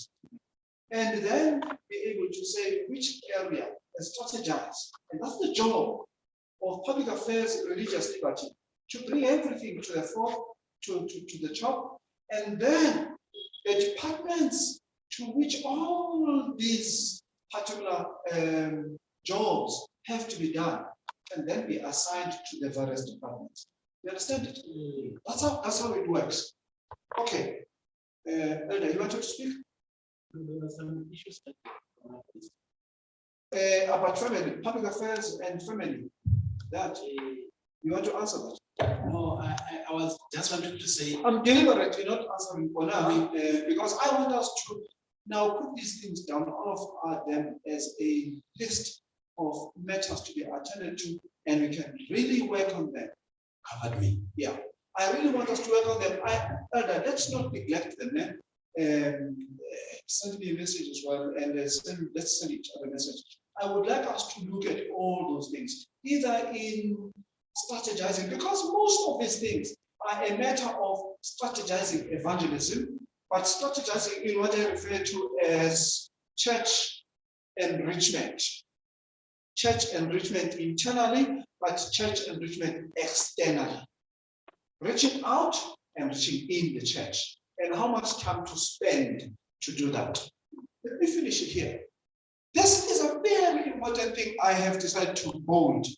Religious conviction. There are people who may live not because their religious conviction is not with us as the Seventh-day Adventist Church, but they live because we have hurt them one way or the other,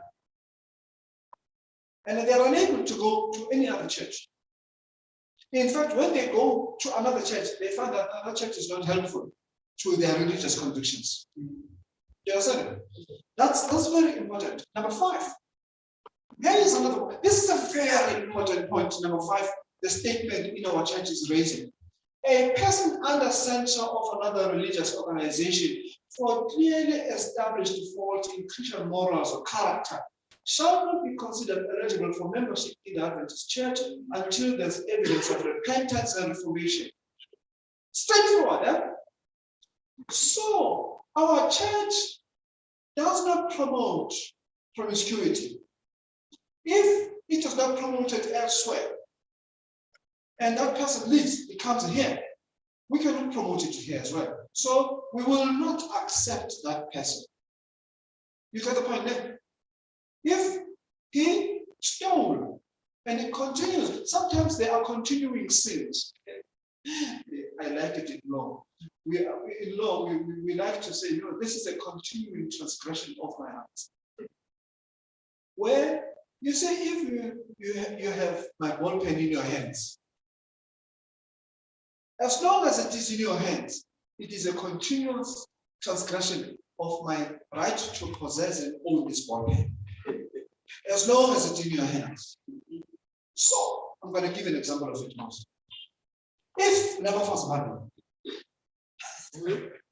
if you've got 2 wives, and you are continuing to have those 2 wives, and we know that we have got those 2 wives, hard luck. We will not elect you into position. We shall accept you to come and worship and be with us, but we may not elect you into position of leadership. You get the point? There's a difference there. And that's what I was telling the other people about homosexuality. If 2 people come in here and they are gay or they are lesbian, they would like to worship with us. Accept them, let them worship with you. But there's a point, there's a fine line you draw where you do not cross. I can let them be legal bodies. I can even let them to participate as far as they are able to even be Sabbath school members and do a Sabbath school program with us. In another church, they said, this is an abomination of the highest order. Then I asked, I said, if you're figuring the way to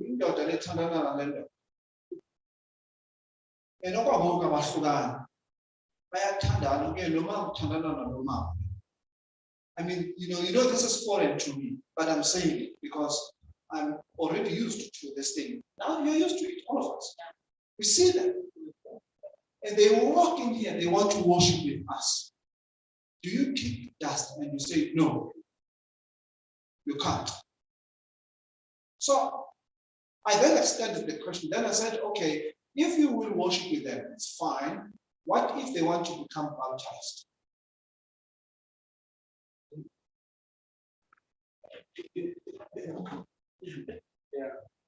Or even before that, I said to them, no, what if they need, we want someone, so Sabbath school superintendent phones them. We have the Sabbath school department, yeah. And you have been seeing them coming in every Sabbath day here. So the Sabbath school superintendent phones them and says, no, Ben, don't you Sabbath school next week, ends when need. And it's a subject that please, Nina no two, no start, who may not be gay. All three of you, please do the Sabbath school next week. Will the church agree to that? Those are hard subjects. Very hard. Okay? And yes, because yeah. Someone is discovered. All of us did not know that or no, let me rephrase. He knew that but there was no connection or product communication. And then 18 years later, the child now surfaced. And when he surfaced the child, and this man discovered, wow, this child is gay. Do you hear that? He discovered the child who gay. And do not forget, he was very, very vocal, gay people. So now, what do you do? Yeah.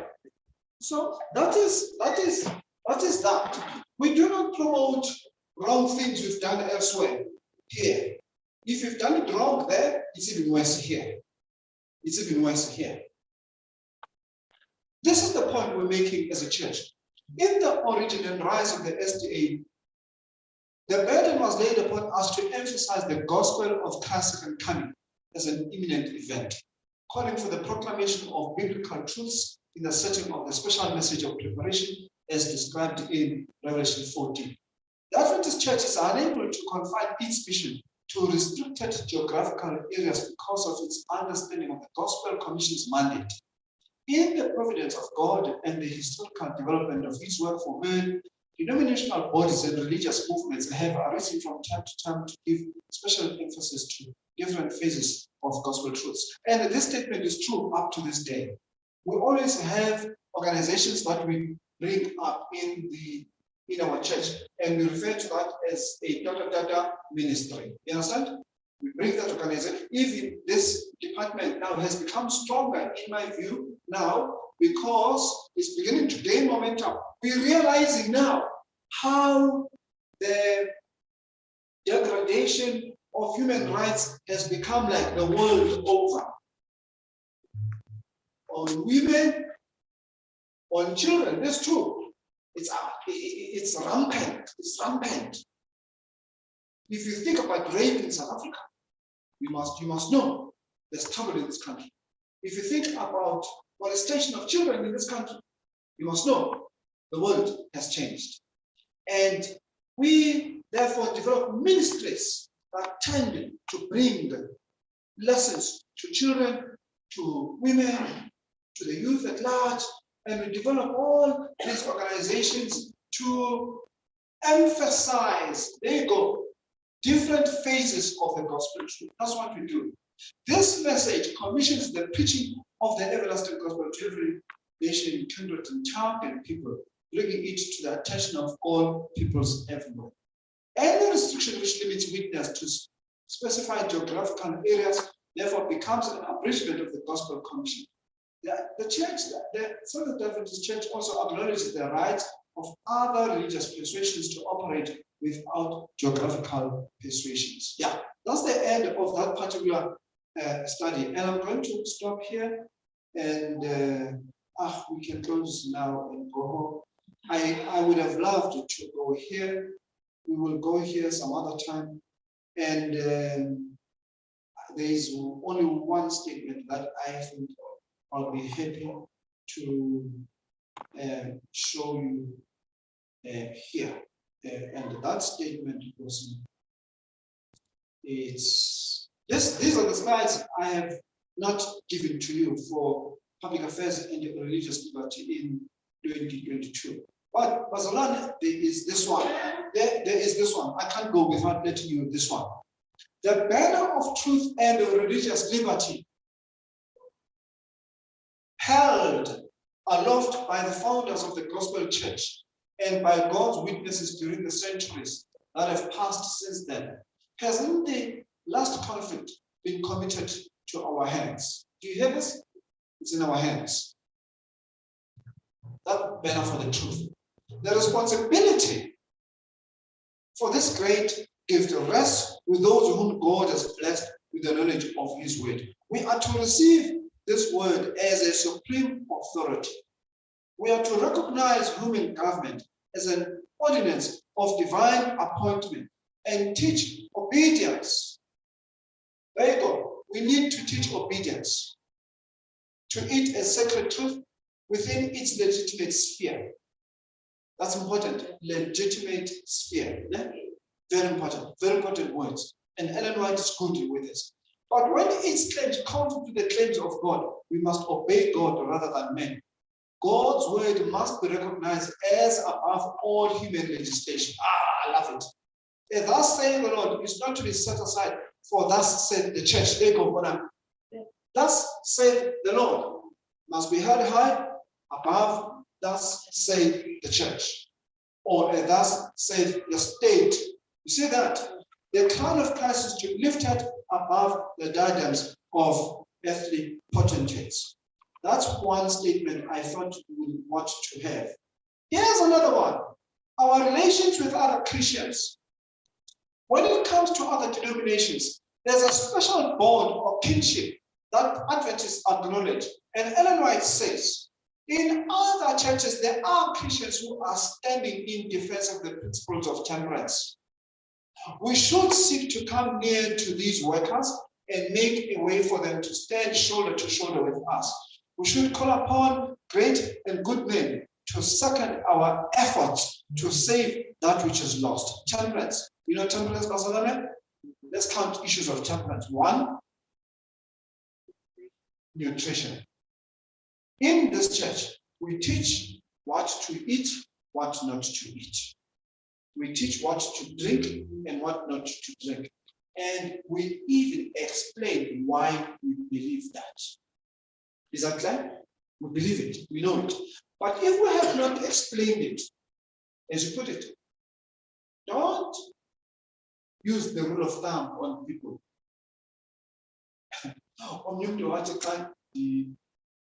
The Luma, I think I was in a camp meeting was, and I think that the Luma, what the cake we can that we can say that.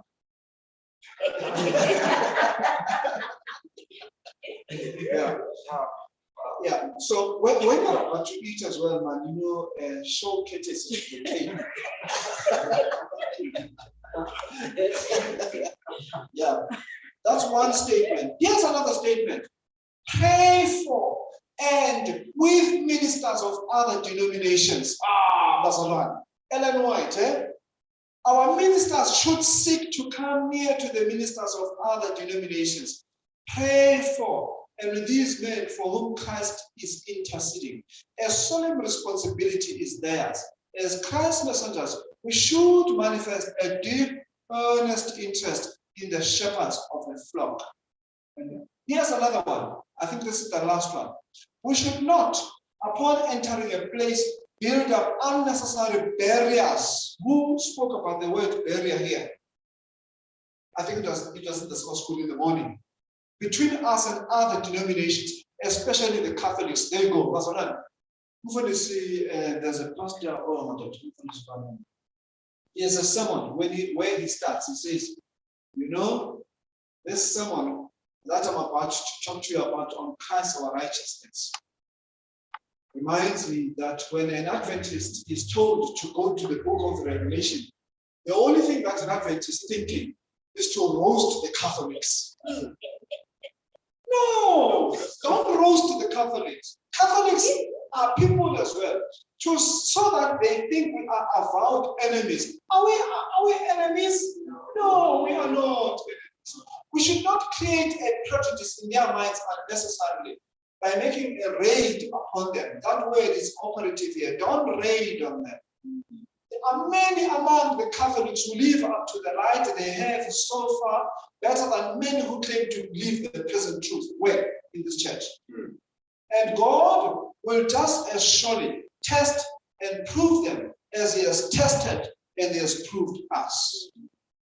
Oh, do not denounce other denominations. Leave it apart. And I normally, when I teach this subject in other churches, I normally ask them, what do you call resist? Then I get a myriad of words and names that they call it. Man never the books, man never batch, yalibi, yaliba, and batch yalalit. Then I turn around into what do they call you as people? Then I know people call us names as well. Yeah? What's that now? Oh, I can talk about that as well. And in my other teaching, because on the same subject, I have really redone this whole thing.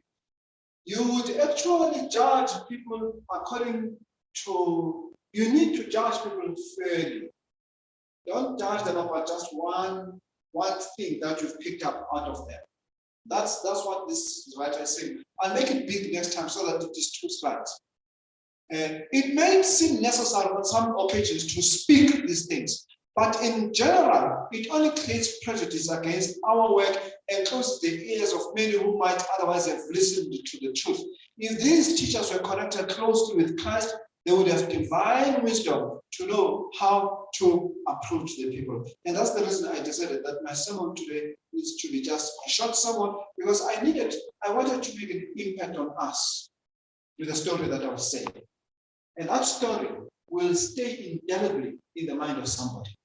Instead of a long sermon, shorten it, but make an illustration and tell people, stick and abide in Jesus. That's all. That's what people came here for. People came here for. Yes, Mona. You know, just a quick one. Yes. Speak to others.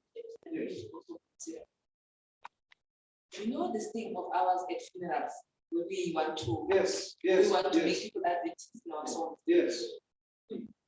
There are 2 things to think about, brethren. Not every chorus that is sung out there on the street is wrong. Not every chorus is wrong. Number 2, most Protestant churches, the tunes of the songs we sing come from Protestant churches. There is nothing wrong with us singing number 238 because the congregants here were coming from Methodist and Dutch and have got a similar song. They may not sing the words that we are singing, but they understand the truth. That is being sensitive and accommodative, not microaggressive as Prof was talking about, where we want to make sure people feel so we must, you know. So even that sensitivity of saying, you know, the songs that we're going to choose for the funeral are songs that have got tunes that are familiar across congregations. So that the person, if we fly the words here, a person might also be able to sing because they know the tune. It's only the way that they need to plug in. So let us just think about those things. Okay, is this chorus doctrinally correct? If it is not doctrinally correct, let's see, can we only sing the first part if we want to sing the first part? If not, we can put it out altogether. But we must make sure we allow people to feel we're not against them when they came to church. Yeah, I love it. Yes, we could. Something. Just imagine Good Friday. As you know, he says on the truth. This is such a marvel. So this was a miracle. So when you put the stream, my brother looks and I was saying on the west. What do Mama say? No, you put the Niku exas. So the brother says, not necessarily or Sabbath. The same ones were exas. At how? One thing as a color I goes to the this. Did not listen to someone to see a course exam actually, hey, you're correct allow. So that's the position of the one I am not some we never allow about that is money in the space which we can also we can sing songs that they relate to. They end up thinking that the church is boring. Yeah, that's it. Yeah. We have arrived there where we must now at least in our local church. I think we must, because of this particular program, open our eyes, revive ourselves again, refresh, right? Let's refresh, let's regroup again, and let's make sense of it. I truly want us now to go and start something very good around music. Let me tell you what is my thought around music. I want us to be strong in congregational music as a church. And I've been looking at many other areas where the churches in mutual, I see they are doing very well. And we can start there and we can do very well. With, as I was putting it the other day, with the children's choir, I would naturally go and take the children's choir. But the youth choir, I would naturally go and take it as well. But we need to go very far and also handle congregational singing such that church becomes not a boring space. It must become a very interesting space and we can be able to run. And in that sense, we can go places.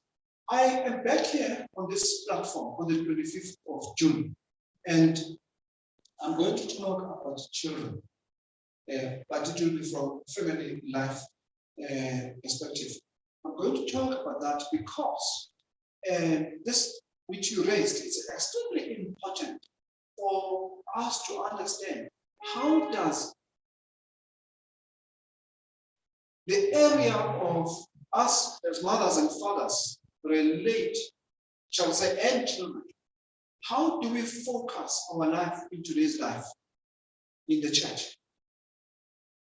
When we have married, when we have divorced, when we have died, when the child does not want to come to church, or the husband does not want to come to church, how do we handle that? I've developed all of that, and I'm just going to develop it because it is going to be something very interesting for the whole entire afternoon. That's the day. That's a stupid one. Say what I think, what I have discovered in my life in the SDA is that the afternoon lessons develop us come through advance because we really discuss the details. Yes, sir. Unlike all the other two, I'm not saying they are not important. Yeah. But if you want to become developed and understand Adventists, it is the afternoon lessons where you are participating, where you are asking questions. I tell you, we are much miles better than those who just came in the morning and went out. Yeah. And as such, I would like the Church of Kagiso, the communication development, flight topics that are going to be discussed in the afternoon, promote, so that people they catch them up and say, I think I have a problem here, and then encourage people to come in the afternoon. Yes. I'm sure they won't regret. Yeah. We need to improve our marketing. I love it here. We need to improve us, and we can have strong marketing. Like, you know, when we posted my this one, I had posted a picture and there was no picture. I had posted the subject in such a way that I would probably imagine. So even how we will write it in the future, how we market it, we need to market it in a catching manner. And that requires us to assist this department. They are alone with the department, right? And I think this department needs a committee of marketers.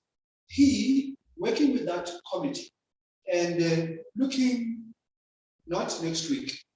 Next week would have been decided 4 weeks ago by the committee. You get what I'm saying? this committee should focus to folks down the line. Because we know next week, the week thereafter, and the third week, we have already done well as a committee. When it gets flighted on, it's catching. But when he works alone, for me, it's not enough. Alternatively, he can still work alone.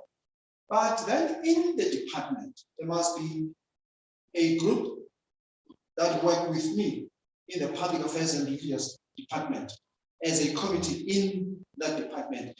And as I air my views, we are able to do that. We've got those committees in other departments, and we need to make those departments meet once in a while and let it make sense, because the marketing is important. The market is important. Otherwise, the development of the poster, that and that,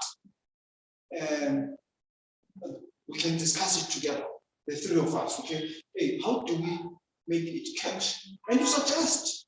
You don't just rely on me. You say, no, I want it to catch. Is this all right? Are you happy with this? I have another thing. But you see, we need to have those. You see, I think I use one side of my brain. But if you've got another person who uses this side, then you go places, because that's the creative side. I think like stereotype, but you need someone who is lateral. She's very lateral. You need someone who can see sideways as well. That is important. And then this afternoon, this thing you're raising makes an impact to people. Let's close by saying we will have one good day when the Lord will come and ask a question and says to us, what did you do with a flock that day? And we need to say to ourselves, are we doing enough with the flock? Are we doing enough with the community that is around us? Let me give you a testimony because of the Sabbath. On Wednesday, I was sitting in the house. Just as I'm sitting there, young children come in my space. They knock at the door, 7 o'clock, brother. And as they knock at my door, I need to give. These are Qualo's children. 5 of them. 4 girls and a boy. The 2 little ones are 7 years old. They are twins. They follow their sister who is 8 years old. The sister follows the bigger sister who is now 15 years old. The bigger sister follows the big sister who is just about 23 years old. They have a brother who is the 6th child. He's working in Brazil. And they say to me, we last ate in the morning.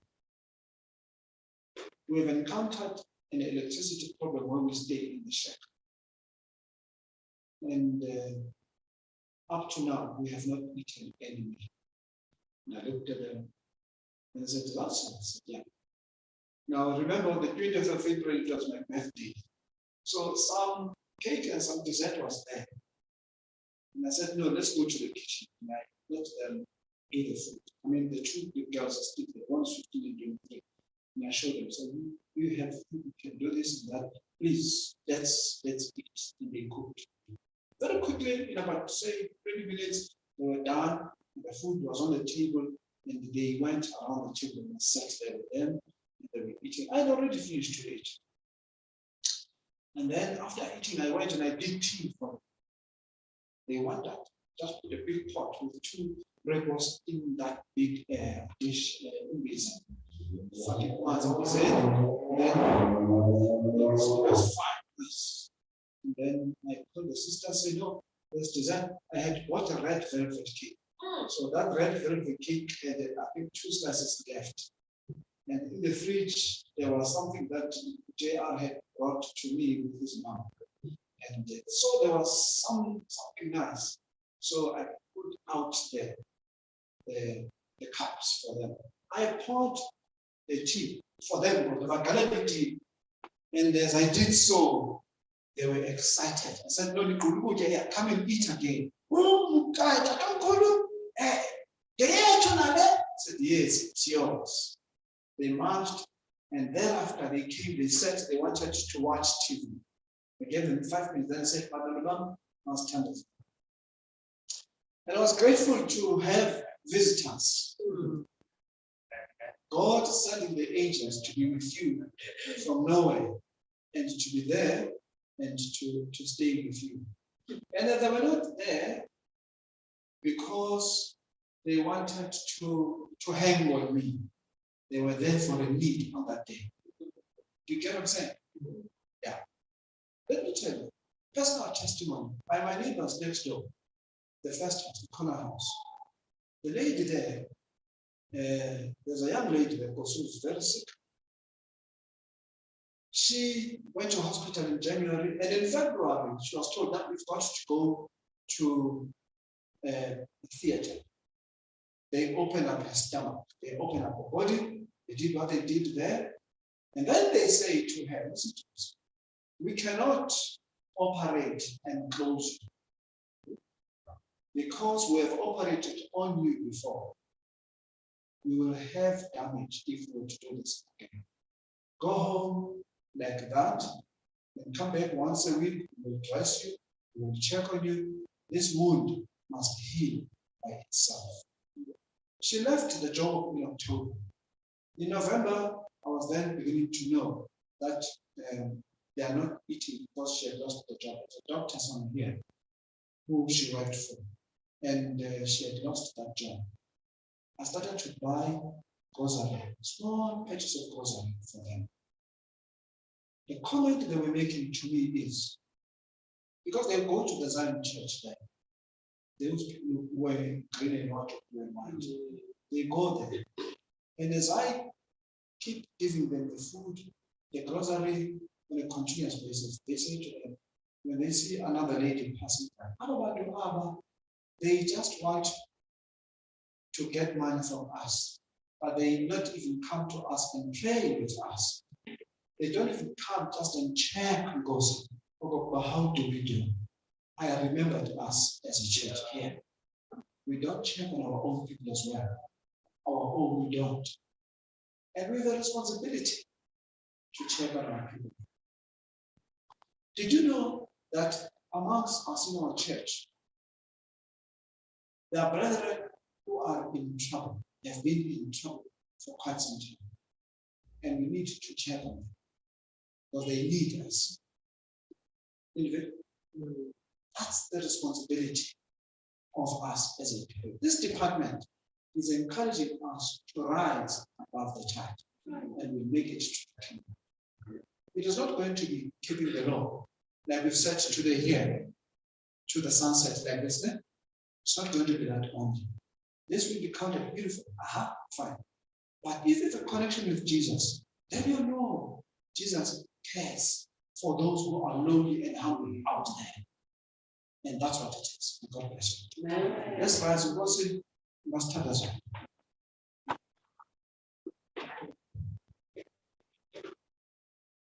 Yeah, some of the testimonies he has not told me. Fortunately, as an elder, I'm privileged to some of this. This man, he does a good job for his community. Make no mistake. Make really no mistake. So, unfortunately, not all of us know some of us, but he is a good heart. All I can tell you is a good heart. He really does a good job. And Watani, in front of the church, keep up with the work. And may the good Lord give you the strength and bless you abundantly. Shall we pray? Our kind and heavenly Father, thank you, Lord, for afternoon. Thank you for the program that we had. Thank you for the presenter. And in a special way, bless him, Lord, and bless the church as well. And all what we learn shall we apply. Let us not learn and not do anything, but we need to be our brothers' keepers. Give us the strength that we really look after all our brothers that we don't see, or the brothers that are in trouble, so that when we come to the clouds of heaven, we can also say, indeed, here's the Lord that we need for. Bless us now, Lord, and as we are going to travel to our different houses or places, give us our blessings, and thank you. In the name of our Lord Jesus Christ. Amen. close the video. Thank you for coming this afternoon. Thank you very much. We could do go